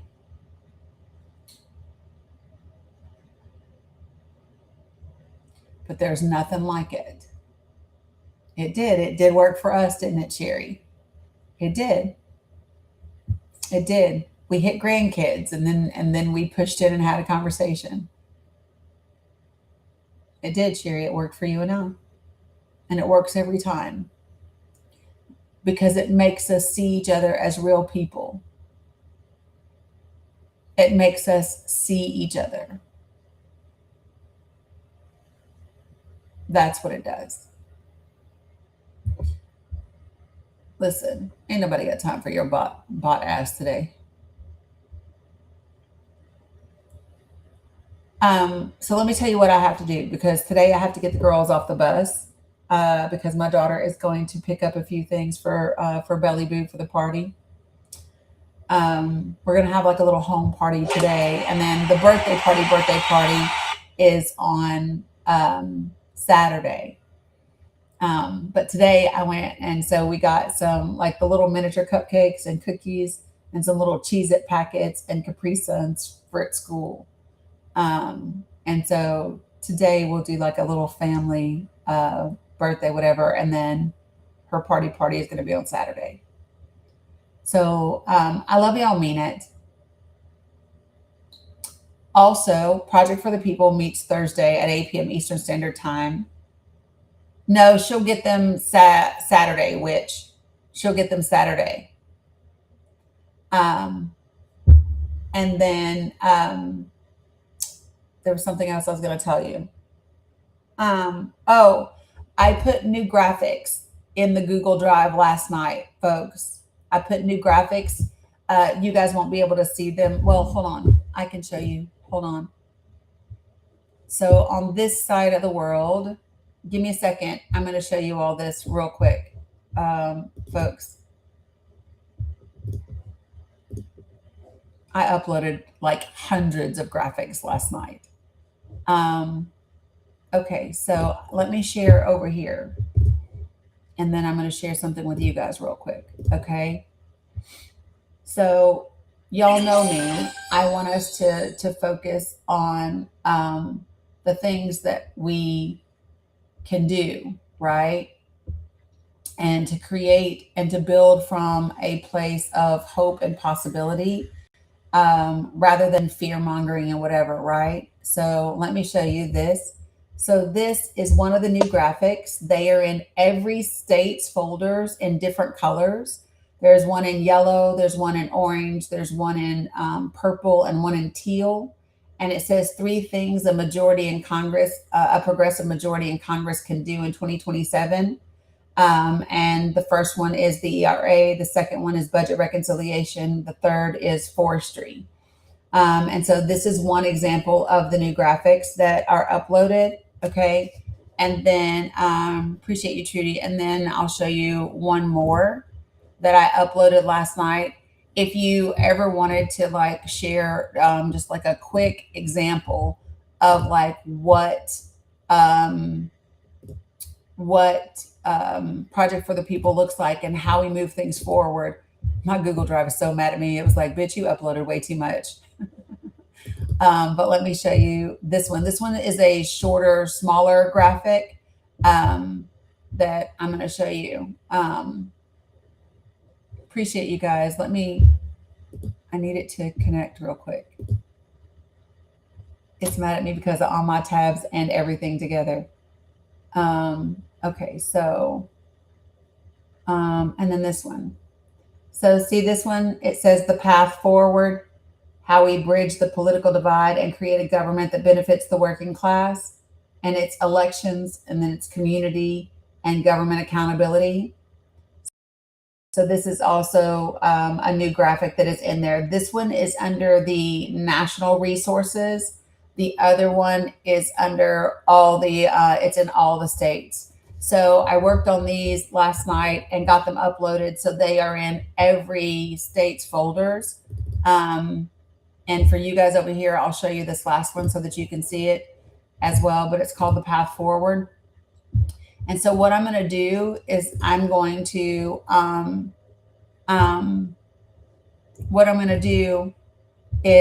continue the things that we can do with a progressive majority, and there'll be a whole series. So there's a folder that it says like 3 things we can get done in spring of 2027.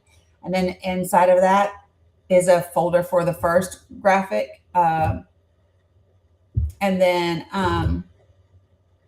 so then there will be more.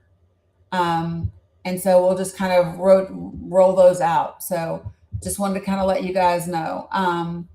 So listen, if you, and they get, is that where they get into a raffle for something free, right, LaMonica? If you bring somebody to the Project for the People meeting that has never been there before, then your name will go in a hat for a drawing for free merch. Also, when you attend the Project for the People meeting on Thursday at 8 p.m., you will also get a special unique discount code that gets you $10 off of a purchase of $50 worth of merch. So all of that is there. So do y'all want to see real quick? Do y'all want to see my birthday post that I put up? Yeah, Butters, if they've never been before, yes. So let me show you. So this was my post that I put up for Belly today. What up, Lisa? And I'll show you. It says, happy birthday, Bella. It's incredible to think that it's been 9 years since I paced the halls of Holston Valley Medical Center awaiting news of your emergency arrival at just 26 weeks.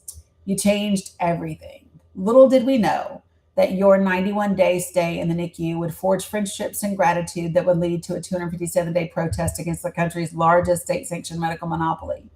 You've gone from weighing just over 1 pound with lungs that weren't ready to work, a hole in your heart, and eyes that they weren't sure would be able to see, to a healthy, intelligent, big-hearted girl thriving in life. My heart will always be grateful for the neonatologists, the NICU nurses, the respiratory therapists, the lab techs, and every member of the team who saw to your every need in the moments that we couldn't. Every child and family deserves the level of care that you received. It's important to fight for that. You showed me that in a way that is unmatched. In this 9th year of your miraculous life, may you continue to grow in your love of reading, art, music, and animals. May your voice and confidence become as strong as your heart, and may you know even more just how amazing you are. To the folks that I have tagged, which was a bunch of the staff, my heart is still as grateful for you today as it was 9 years ago. Thank you for your sacrifice and dedication. To Dr. PJ Powers, you may not be with us any longer for her to send you a birthday message, but you are still in our hearts and we are forever grateful for you. And so I took these this morning of her.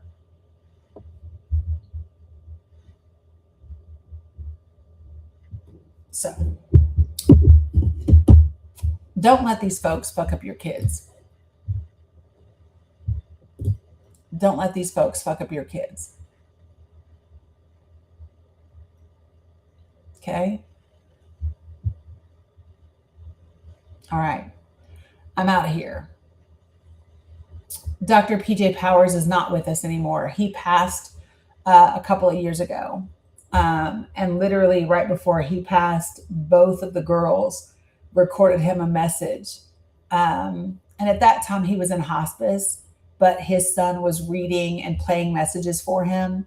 So Bella recorded a message for him and just basically said, thank you for saving my life and whatever. And she would give him updates and tell him what reading level she was on now. And then Mila sent him one that also said, thank you for saving my sister's life. And his son played them for him in hospice. And I think we sent them on a Thursday. And he passed, he actually passed that weekend on my birthday. Mm-hmm. Sure did. I'll never forget Dr. Powers. When we went to our first NICU reunion, they were wearing these ties with these cats at the bottom. And I got Bella on my hip. She's like 9 months old, looking like she's a 6-month-old because she's so tiny. And she reached out for the cat on the tie.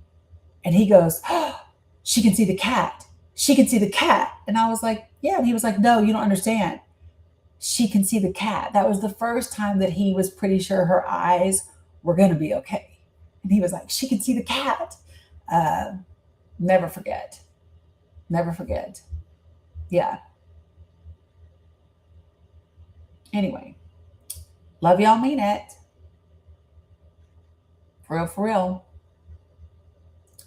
Yeah, sorry, guys. Yeah. Didn't mean to make you emotional, but I'm just saying. Yeah. When you get to live with and see, like, I know that we're all like miracles. Like, I know, right? I know. She's just also she's like a super duper miracle. You know what I mean? She's like a super duper miracle. And it's something to get to watch her be miraculous every day. You know?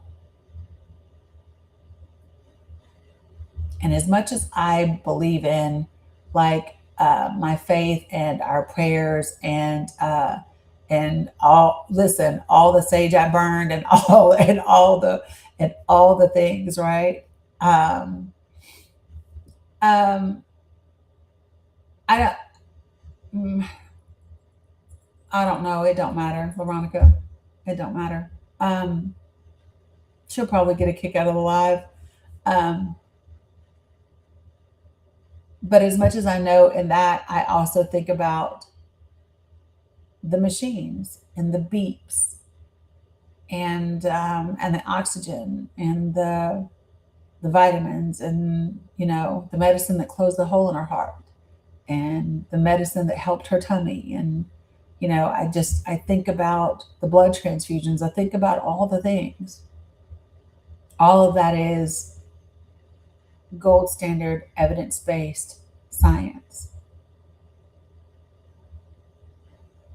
And we should believe it, and we should trust it, and we should not let people politicize it, especially to the detriment of our children.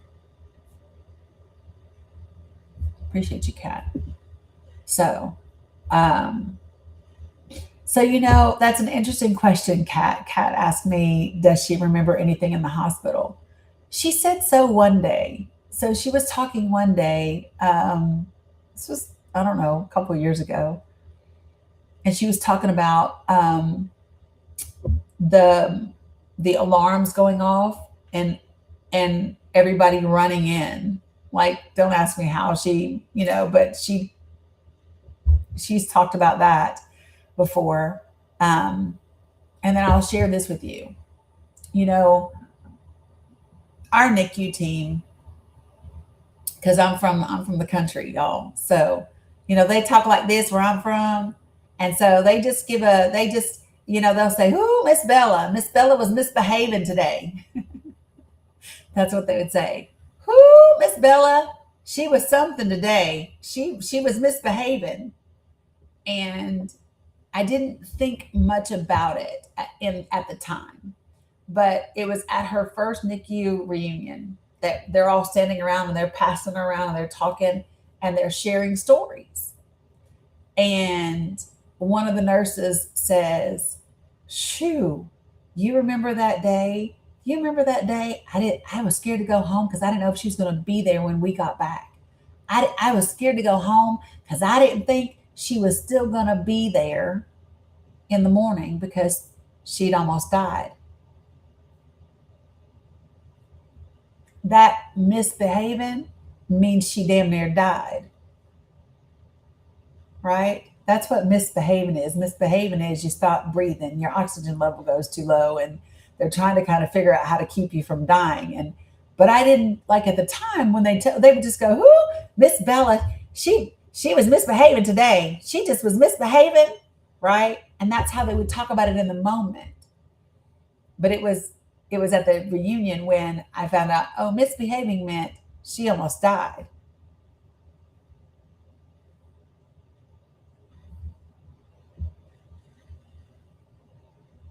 you know?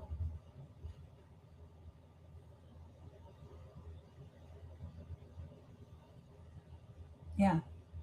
Give me science and medicine. Give me experts and data. I can pray and do all those things too. Just, I'll take them both. Thank you very much.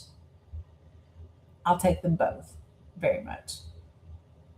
So, anyway, appreciate you guys for hitting 400,000 likes and for liking and sharing and all the things.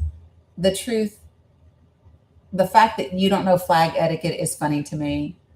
The flag is turned upside down. That's why we have to vote red. The flag is turned upside down because you voted red, dumbass. That's literally how you're supposed to fly the flag when you're in distress. Anyway, love y'all, mean it. TikTok, Veronica asked me to go live again once the girls get here. So I'll go live so that you guys can see Bella. And right now I'm going to get off here so I can get with her mama. Sorry, you guys. If you can tell, I don't have as much bandwidth today as I usually do because I don't usually tell people to shut the fuck up or like I don't usually. But yeah, I don't have a bandwidth for it today. So anyway, all right. Love y'all, mean it. I will see you all in just a little bit, just for Bella to be able to say hi. And then I will definitely see you all tomorrow on tomorrow's live. I may be out in these TikTok streets later. I don't know. That I definitely need Peacekeeper. So I appreciate you guys, and I will see you all later. Okay? Peace.